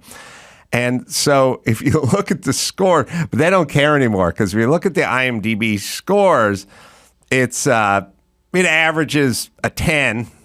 Uppity does, and then like a 7.8. But if you look at the number of how they get to the average, you got to go down, and there's, I don't know, out of 300 votes, 300 whatever, and Ben will find it. But the scale is crazy, because people hate me so much that even if I do something that they would approve of, like, if Steven Spielberg made Uppity, then they would love Uppity. There's 199 votes say it's got 10, it's worth a 10, and then 133 say it's a 9, then 162 say it's an 8, 118 says it's a 7, and then it drops down to the people who think it's a 6. 39 people said it was a 6, 19 said it was a 5. By the time you get to a 4, like, who thought it was a 4? Yeah. That is 0.07% of people. That is 4 people all in. When you get to a 3, it's half a point. Half the 4 people. You get to, is it a 2? You get to 0.1%. One person thought it was a 2. Right. And then you get to a 1, and it skyrockets to 21%, 179 votes. Oof. Yeah. That's somebody. That's just somebody with a fake account, I think. It's just like, I don't like that guy. And that's an anchor on the whole average. Plus, I bet so many of those people have maybe none of, have seen the movie, right? It's just because they can vote. But you look at the real votes, it's an 8. You go from 7 up, and you're good. Like, what movie is a 1? There. And that many. What documentary is a 1? A 1? The worst score. The worst thing your eyes have ever seen. Well, maybe those are the racist people. You know what I mean? I just like that. At a 4, it's at 6. At a 3, it's at 4 people voted, and when you get to a 2, it's 1 person, and then it goes to 179. And I was like, wow. What a society we've crafted ourselves. Those the 1s, and just to be fair, the 10s should have a little less weight. Yeah. Right, just because those are the bookends, and they're too extreme. They're theoretical. Mm-hmm. All right, sorry. All right, well, we'll get into some news. So speaking of people who are just so good at their job that they can't lose work, Louis C.K. sold out Madison Square Garden on Saturday. Good for him. And exactly, yeah. So he... and it was a big deal because a lot of people have been tweeting about it. And the discussion is cancel culture really a thing then? Because, this guy, he was canceled, but he's selling at Madison Square Garden. So are we really ruining these guys' lives? And there are videos being shared around of people talking about it and discussing it. Is it really anything anymore? Well, it's nuanced. It's like, this is the idea that we live in a society that someone could do something wrong and show, here's now what's next. Do we remove them from the world? Should they be put in Siberia forever? No. He suffered, whatever that really means. He lost a lot of money. People lost their jobs because, they took shows off the air. He wasn't allowed to perform for a while. He came out, he apologized, he said whatever he needed to say, and now he's like, okay, so can I work again? Yeah. No, it's like, you know what I mean? Like, what are we supposed to do? Well, first off, to the naysayers, because he wasn't canceled. No, he was fucked up for 6 years. Yeah. Jeremy Renner's not dead. He's just fucked up because he got run over by a snow plow. Right. You know what I mean? It'd be like seeing Jeremy Renner in the mall 3 years from now and going, look at him, he's fine. It's like, he is now. Yeah. But there's a lot of physical therapy and titanium pins and joints and things. Yeah. He got fucked up and could have been killed. So here's the deal. If you're really good, you can't be canceled. You can be fucked up for a period of time, but you can't really be canceled if you're a really good comedian or you're really good metal fabricator. If you're just good, you'll be back. But the people that get canceled are the second level people, the people that aren't geniuses. They're just working comedians or working at the post office or working at the airport. That's the people we're talking about. But it's like you feel like what are they doing it for?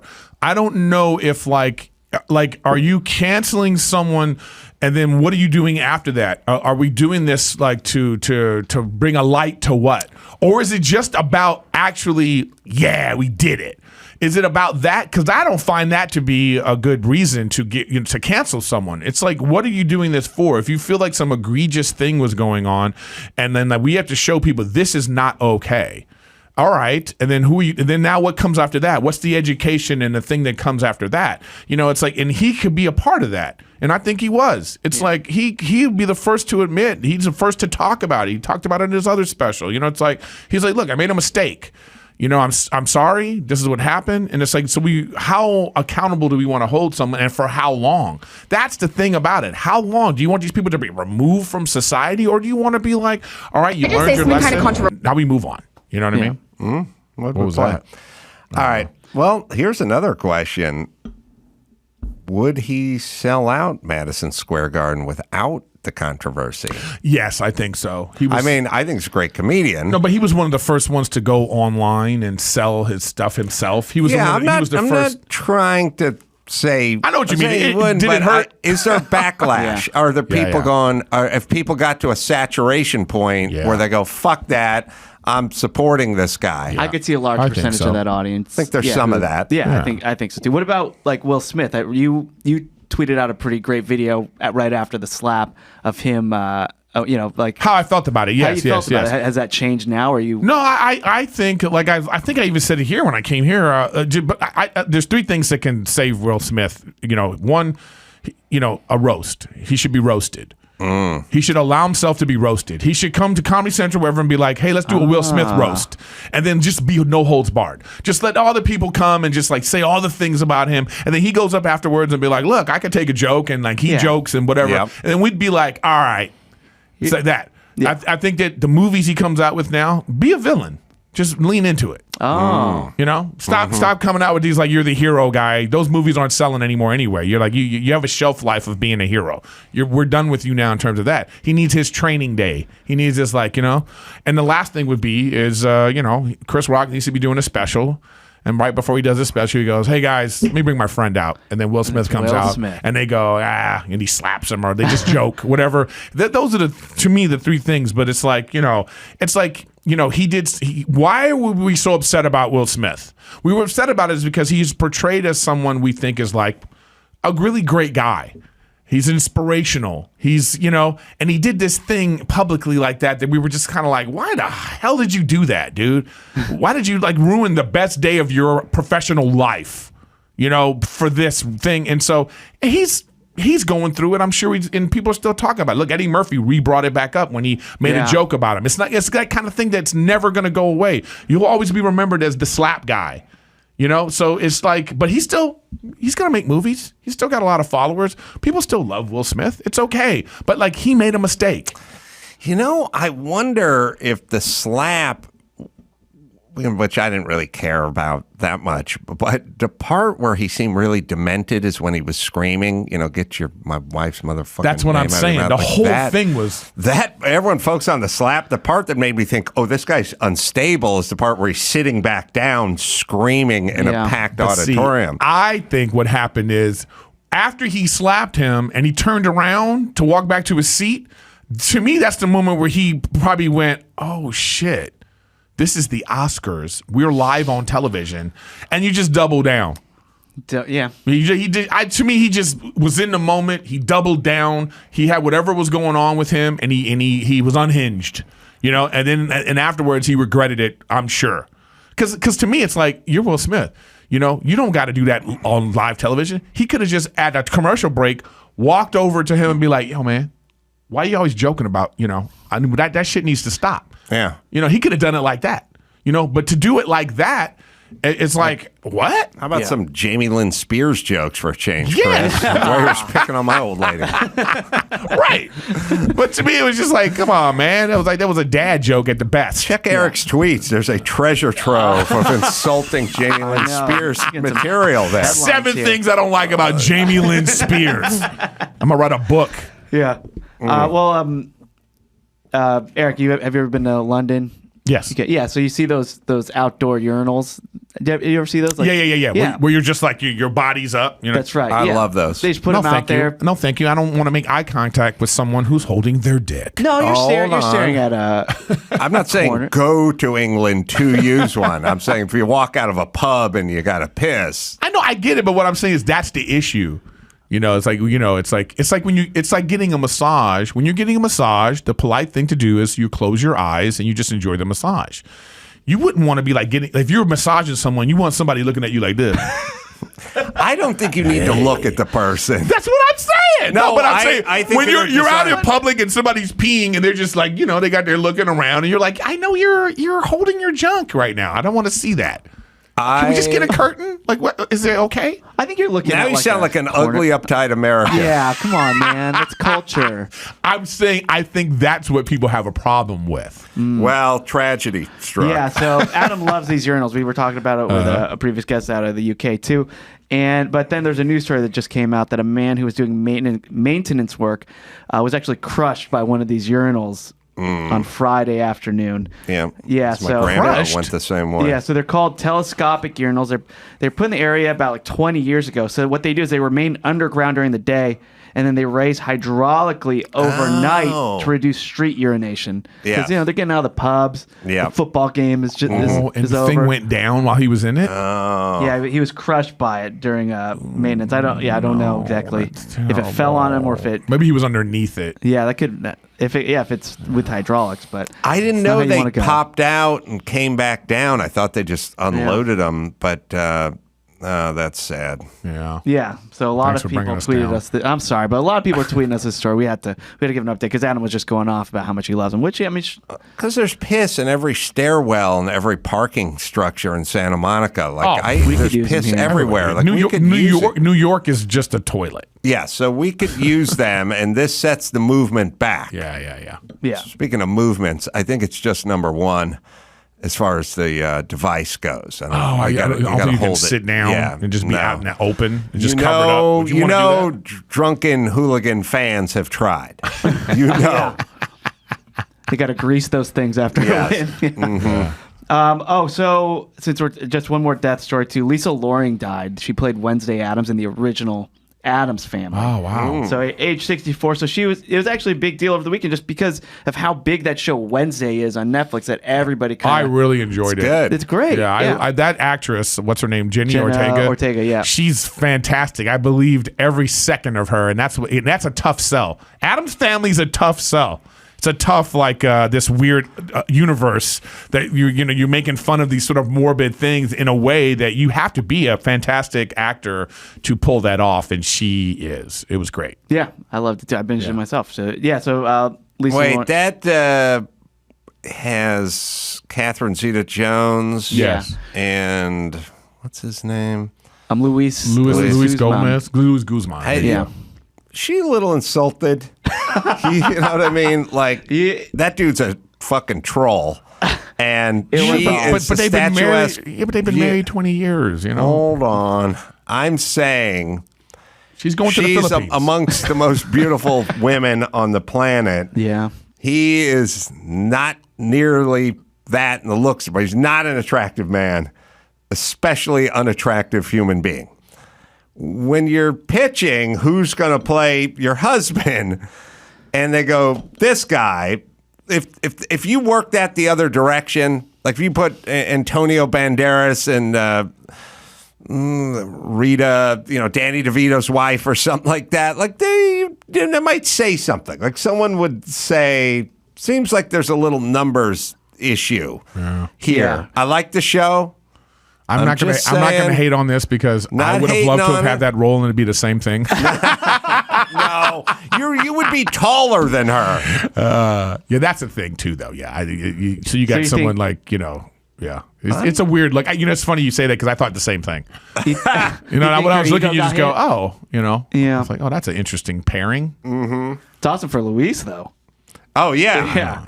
It's great for him. Because they're very romantic, Yeah. The Morticia and... Yeah. Sorry. Well, anyway, okay, so there's a story out of Colorado. We've talked about the Masterpiece Cake Shop. Yes. The one this gay couple sued him because he wouldn't make a cake because they were gay and it went against his religion, and it went all the way to like Supreme Court. They want a wedding cake. A wedding cake, excuse me. Wow, they went to the Supreme Court? It went. Imagine that guy having to bake the cake now, like, fine. Fuck you guys. Well, he actually won. He won. Yeah. Oh. He said you can pick any of the cakes I got. I just can't do you one because he's a religious. Not bad. Or he's just religious. I don't know. We wouldn't care. Look, if this guy was Muslim, we wouldn't give a fuck. Would we? I don't know. Would we? Would we hear about it? Would we take him to Maybe. Supreme Court? I don't know. Would all the he's a assholes white on the guy? left be shouting that the Muslim guy should he's do it? It wouldn't happen. True. No. Right. So more recently, a woman asked him to bake a cake, but it was because she was transgender, and it was like for her coming out party where she would announce it and confirm it. So she wanted like a pink cake with blue frosting. And he's like, no, I can't do it. Goes against my religion. I won't do it. So she sued him. But now they're just trolling the dude. Yeah. But, They're just sending people there now. It could be because why would you go there if you already know? But he won't bake a Halloween cake. Right. Like In fairness is what you're saying. Yeah, In fairness, he doesn't bake. He has a religion. He sticks to it, and he doesn't do cakes. And so they upheld that one. So a Colorado Court of Appeals judge ruled against the Christian baker, Jack Phillips, on Thursday because with the transgender, because it was just a blue cake with pink frosting or whatever, it doesn't violate any amendments. So, all right, could they get the fuck on with their fucking lives? Yeah. This guy has been fighting this for 10 years. Why go to this guy? I know. At this point, it's just about this. This is about clout chasing. At this point, it is. Yeah, you know what I mean? There's so much of that. Is he the only baker in 100 miles? You know what I mean? I just don't get why do you have to go in and tell him your agenda? You just go in and go, hey, can I get a pink cake? Can I get a pink cake with blue frosting? Yeah, that's it. And put this on it? Yeah. Why do you have to go into the cake shop and be like, announce your whole thing? It's like, by the way, this is why we're doing it. Like, Yeah. first of all, I don't give a fuck what this guy thinks. Just bake my fucking cake. You know what I mean? You know what I mean? No. It's like, here's the cake I want. You don't have to front load. Like, Yeah. I'm really into Santeria, so I need a cake that represents. Yeah, we're having a Wiccan What do party. you mean you can't bake that? Like, just go give me a fucking, pineapple upside down Right. or lemon cake, and I'll just take it back. Yeah. And then, even if I want, I can do a little customization. Like, I'm getting myself a big gay wedding cake. He'll bake it. I'll just say I need a deluxe cake with blueberry jam or something in it. And then I'll go home and I'll get all those squeeze things you can get to do your own thing. And I'll write, I love sucking cock on top of it. But when I get home, Yeah. you know what I mean? Or whatever. Well, I mean, does he send a make? picture But I'm later. curious. Does he make what is it? Bachelorette party cakes? Would he make a dick cake? Right. Would he make a pussy cake? Is that against or is he specifically being like, well, I'm not going to do anything that's against whatever? And by the way, it's like, all right, thank you. Let's move on to the other cake shop. Yeah. Yeah. Judging by the Donald Duck cake in the background, I don't think he makes a ton of pussy cakes. He made us a kick-ass lemon cake. Oh, yeah, we did a show in Golden. Ooh. And he made me a cake.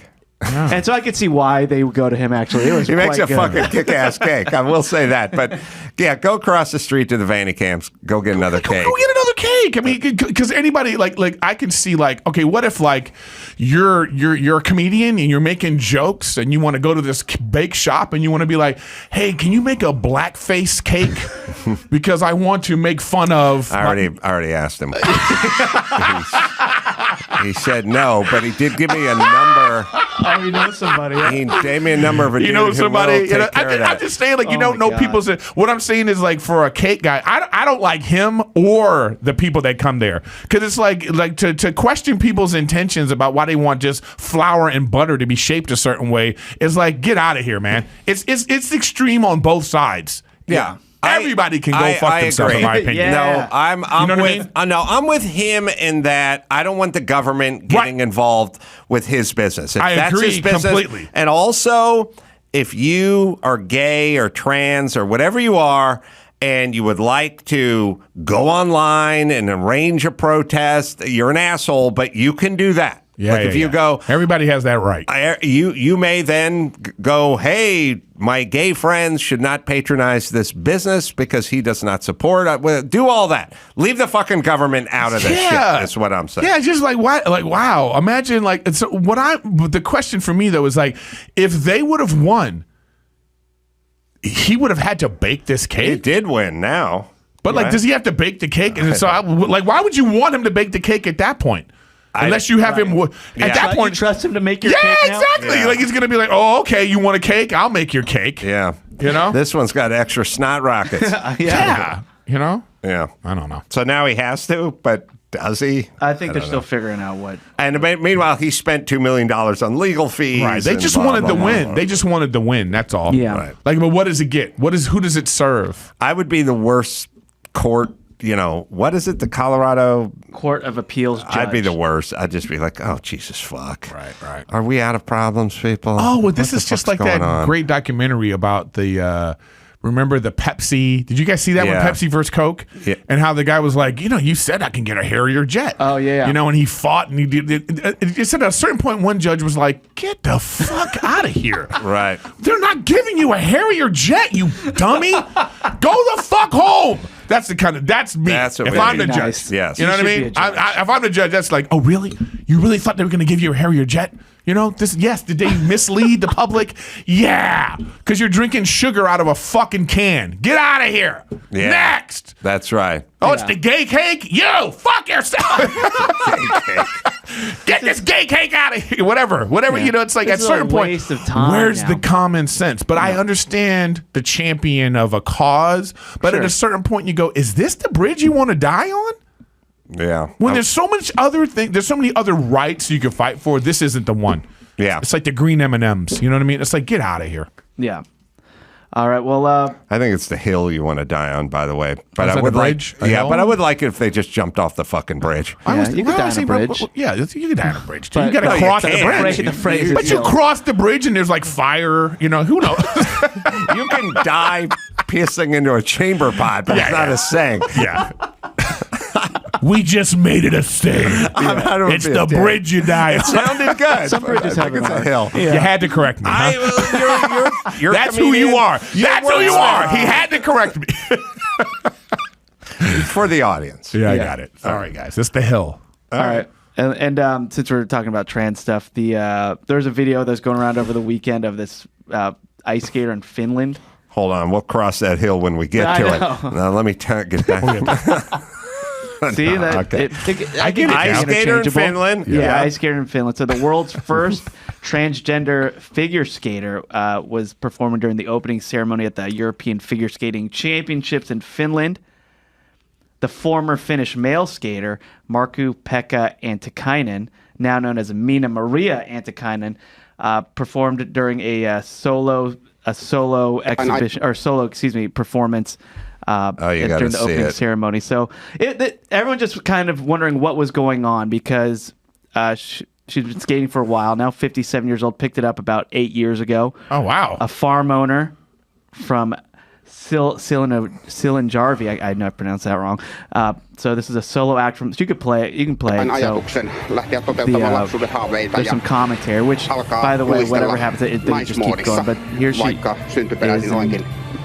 The form is not You can tell it's a little excellent. shaky. On niin kuin 9 vuotta aikaa, eli siihen 9 vuoteen sisältyy aika paljon. She's doing her Eli kun moves. lähdetään ihan nollassa, She niin looks ihan like jo sitä, että pysyy pystyssä. what I look kahdella like when I'm pystyssä trying to- yhdellä jalalla ja I was sen just jälkeen about to rupeaa say. niinku uskaltamaan tehdä jotakin siellä. Yeah, Ja at some point. And then, it takes a little alkaa spill. pikkuhiljaa kisaamaan Little ja spill. esiintymään Goes down. näytöksissä Spins off ja and I mean, niin she edelleen. could have played it off like that was on purpose. Kiva. But now it's having trouble standing back I think up. we can stop it here. Korona tuli vähän väliin. Well, now look, one of the flag girls goes and helps her up. Eteenpäin mennään ja It's not Flag Girl's pretty hot, I must say. Flag girls are nice, yeah.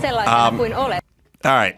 Well, we're not in any danger of in this situation of like the swimmer who was a male who becomes a female and then puts an ass whooping on all the females. Like, first of all, my question is, what competition is going on that you could be 57 and still compete? Okay, so I'm on that. Yeah. I don't care about what the genitalia is or nothing like that. This is about what we talked about earlier, about quality. See, this is what my problem is with young people today, or the generation that is like trying to push agendas, right? That's only, you want to be good people. You want inclusion and diversity, and I appreciate you. Great. But the other half of that is to hold people accountable for quality and standards. When you do that, now we can all have opinions without being judged. But when you just go, we just want this person to skate. No, this old motherfucker can't skate anymore. Yes. So what are we doing? Well, also there's this thing of like, it's sort of like, remember we all fucking were delighted by the first female college kicker to play in a sanctioned game like 3 years ago. Yeah. Right. She squibbed the ball 9 yards down the field and it like went out of bounds or something. And it was like, look, I'm all for the first or the trendsetter, whatever. But you have to kick the ball into the goddamn end zone, and you got to do a full Sal Cow Camel with a full, 370 or something. Like you got to do something. Yeah. You can't just sheepishly ricket your he/she ass out onto the ice and then fall over. That's not. This is what I'm saying. Is like this is what I don't appreciate about this. Is not helping the cause. We're in an uncomfortable situation where it's like, you go like, let's say we didn't know nothing about the trends. Right. We didn't know anything about it. Okay, and we just were watching this. If you're just at home watching this and you have no context, and this person skated out, you would be like, well, what's going on there? Yeah. Or you would wonder like, oh, maybe this is somebody's mom that is like, they're doing some kind of thing. So you go, oh, I appreciate it. Like as if like, like at a 5th grade piano recital when they go ding, ding, ding, ding, ding, ding, ding, ding, ding, ding, ding, ding, ding, ding, ding. And you're supposed to go, ooh. Oh, that's great. Yeah. So yeah, let's put the macaroni picture on the refrigerator for this person right now. I get it. But don't make this about the political stuff and get mad at me that I'm looking at this kind of being like, what's going on here? Like, what's going on? I just think it's like it's unfair. Yeah. Where you put people in uncomfortable situations, and it's just like, or let us know, like what? I don't know. It's just it's so bizarre. It's a bizarre thing. Yeah. So the Finnish Figure Skating Association, she could not have any difficulty getting a cake, though. I think in her Finnish land. Oh, yeah. I think she could get a cake. For sure she could definitely get the trans cake. Yeah. Yes. So so they gave her this solo act in the opening ceremony to promote diversity, equality, and inclusion, just like Erik was saying. But doesn't this hurt? Listen. I tell people this shit all the time. They go, we want this diversity. We want faces and people that are different than us, right? Okay, that's how you get Kamala Harris. You get someone who is a female, who is black or ethnic or whatever, but then she's horrible at her job. So now where are we? Because now you're setting the movement back, is what I'm saying. Like, by all means, have a diversity, but the person has to be competent and be able to perform. Otherwise, you send the opposite message, which is, oh, man, I don't want any more of that. You're fucking up what you're trying to fix by taking incompetent people and foisting them on us. Go find a really good female black politician and make her vice president, and find some transgender person who knows how to skate and shove her ass out on the ice. Or maybe what I'm saying is, maybe it's not this thing that this person's doing right now. Maybe it would have just been like, she's skating out with 2 other people. I'm saying, could there have been another thing to do to not embarrass this person? Yeah. That's what I don't like about it. It's like, because that's what I'm saying. It's only half the job. So the people that push diversity and all that, they're not doing it for that person or for diversity. They're doing it for themselves because they want a pat on the back. Yes. All right, let's do one more. All right, we'll do a feel-good story here. So there's finally. Yeah, Jesus, no, sorry, man. Sorry. So there's a YouTube star named MrBeast. Oh, that guy's huge. Huge, like one of the. He's top. The biggest person on YouTube. Yeah, I mean, like millions of subscribers. That's the guy who eats raw meat? No. That guy died. Oh. Thanks. See, look, wow, we can't get away from Is horrible the guy stories. who takes steroids and takes pictures with his shirt off? No, this that's guy, the this Liver guy King. gives stuff away. Yeah. MrBeast. Mr. Beast. So he got big on YouTube just doing like random stunts, like, and he kind of cracked the code on how to make videos viral. Like there's one video where he's like, I'm just gonna count to 100,000, and then he would just count, and they sped it up, and he did it, and that video went viral. So he did this thing over the weekend where he paid for cataract removal for 1,000 people who are blind or near blind and couldn't afford the surgery. So, wow. Yeah. So that's what he does. Yeah. So he paid for 1,000 people to have surgery so they're no longer blind, and he made a video off it, and it became huge. Like just on one day alone, got like 32 million views. Right. And then somebody's angry. Well, people are upset, but people are upset. Well, so I do love that people are upset. He got. So he got. Why are this, people upset? He got this because there was no person of color, something like that. Something. Oh no, there was. But so he got this ophthalmologist and surgeon, Jeff Levinson, who worked with him. And by the way, Jeff says half of all blindness in the world is people who need a 10-minute surgery. Wow. Yeah. So, and he found all these people all over the world, 1,000 people, got them the surgery. They could see their videos of them seeing for the first time in focus. It was beautiful. But people are now saying like, look, it's a great thing what he did. He's obviously using his money towards something good, but he's just doing it for the clout. So why should we care? Like he's just doing it for the likes, the views, and we don't like. You know that. what I say about that? So. Yeah. Right? That's his business. Yeah. So like, and that's probably a calculation. If it's a 10-minute surgery, it probably doesn't cost anything. So it's probably a 10-minute surgery that costs, let's say it costs, what? How much does that surgery cost? $500? You know? So he made the calculation like, oh, I could pay for 1,000. I'll get 32 million views. And with my ad revenue on YouTube, I paid this amount to make this amount. So whatever his motivation is, he's figured it out. I don't care. Like if somebody goes, oh, he just donated, so we get a library with his name on it. Like, good, fine. We need more of that. Yeah. That's what I'm saying. Use your money for whatever it is. Then use it for if you're using it for good. Like, who are we to question someone's intention? And on top of these surgeries, like one person, he's like, oh, I'll also add a $50,000 college tuition donation for you. You get 10 G's. You get 10 G's. Hey, He's the white Oprah. You've never driven. Here's a Tesla. And you've never seen. You couldn't drive because you couldn't see. Here, you can see now, and you get a Tesla. Isn't what's his face Amazon dude talking about he wants to give away? Bezos said, didn't he say he wants to give away half his fortune before he dies to charities and stuff like that? It's like, yeah, why not? What more do you have to? It's like, okay. Yeah, look, whether it's this guy or Shaq or Bezos or whatever, you want to make money and help people or give it away, whatever. That's up to you. Yeah. I'm not interested in your motivation. It's just why there's so many haters that are just this guy's not doing it for the right That's when you go, you Who can't cares? win. But this is the kind of guy who's like, well, I don't care. He's just kind of like, who cares what people say? Yeah. Cataract surgery ranges from $1,600 to $2,600. That's what I'm trying to say. Articles like a little under $3,000. And if you're getting if you're doing mass with insurance, without it's $6K. Okay. Yeah, but I'm sure that this guy is like, hey, you're about to do 1,000 surgeries. What's it going to cost? Discount. Group rate. Yeah, can I get a group rate? You're going to do all these surgeries. I'll pay you this amount of money. You'll get a bunch of, it'll help your business because now people are talking about that doctor. It's a win-win for everybody. Yeah. Oh, by the way, 1,000 people can see now too. Yeah. So come on. Yeah, but they're seeing on, what are they seeing? The war in Ukraine. Yeah. This right. Which nobody talks about anymore. Melting, yeah. You want to talk about clout? Like somebody should be paying. Anyway, it doesn't. We live in such a weird world that it's like whatever clout is everywhere. It's not just about this kind of stuff or social issues. It's about what's hot now. There's a good kind of clout and bad. This is a good kind of clout. I don't care if you get it, but like that guy who walked down to that basketball game, like trying to deliver Uber Eats to somebody, and then it eventually came out that he was just trying to get filmed for clout. I could do without that. Like, yeah, there's a certain kind that we like, and this is one we like. Well, we know what we never hear about is, did it work? To me, people that are going for clout is like NBA players arguing about a foul.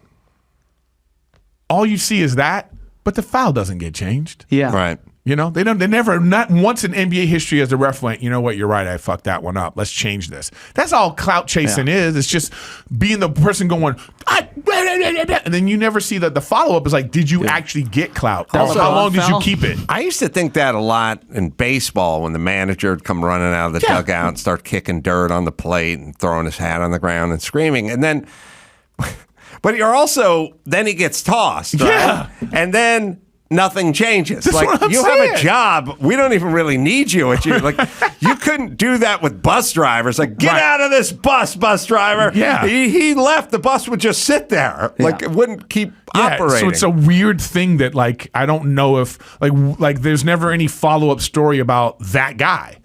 So that guy got that moment, and then what? What? Yeah. And then what? Where are we now? Where are we now? So it's like, you know. Where are we now? I'll tell you where we're. I'll tell you where Eric's gonna be. Ooh. Grand Comedy Club in Escondido. Yes, and also a big one is I'm gonna be in New York. One night at the Bell House in Brooklyn.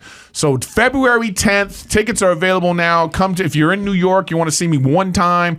It's only one night, guys. So come out and see me in New York one night. Bell House. Eric's a very good stand-up comedian. I've seen him multiple times. Oh, yeah, I did your great Adam Carolla and Friends. Yeah, it was fun. Yeah. Fun night. Yeah. ErikGriffin.com is where you go for the live shows. Riffin with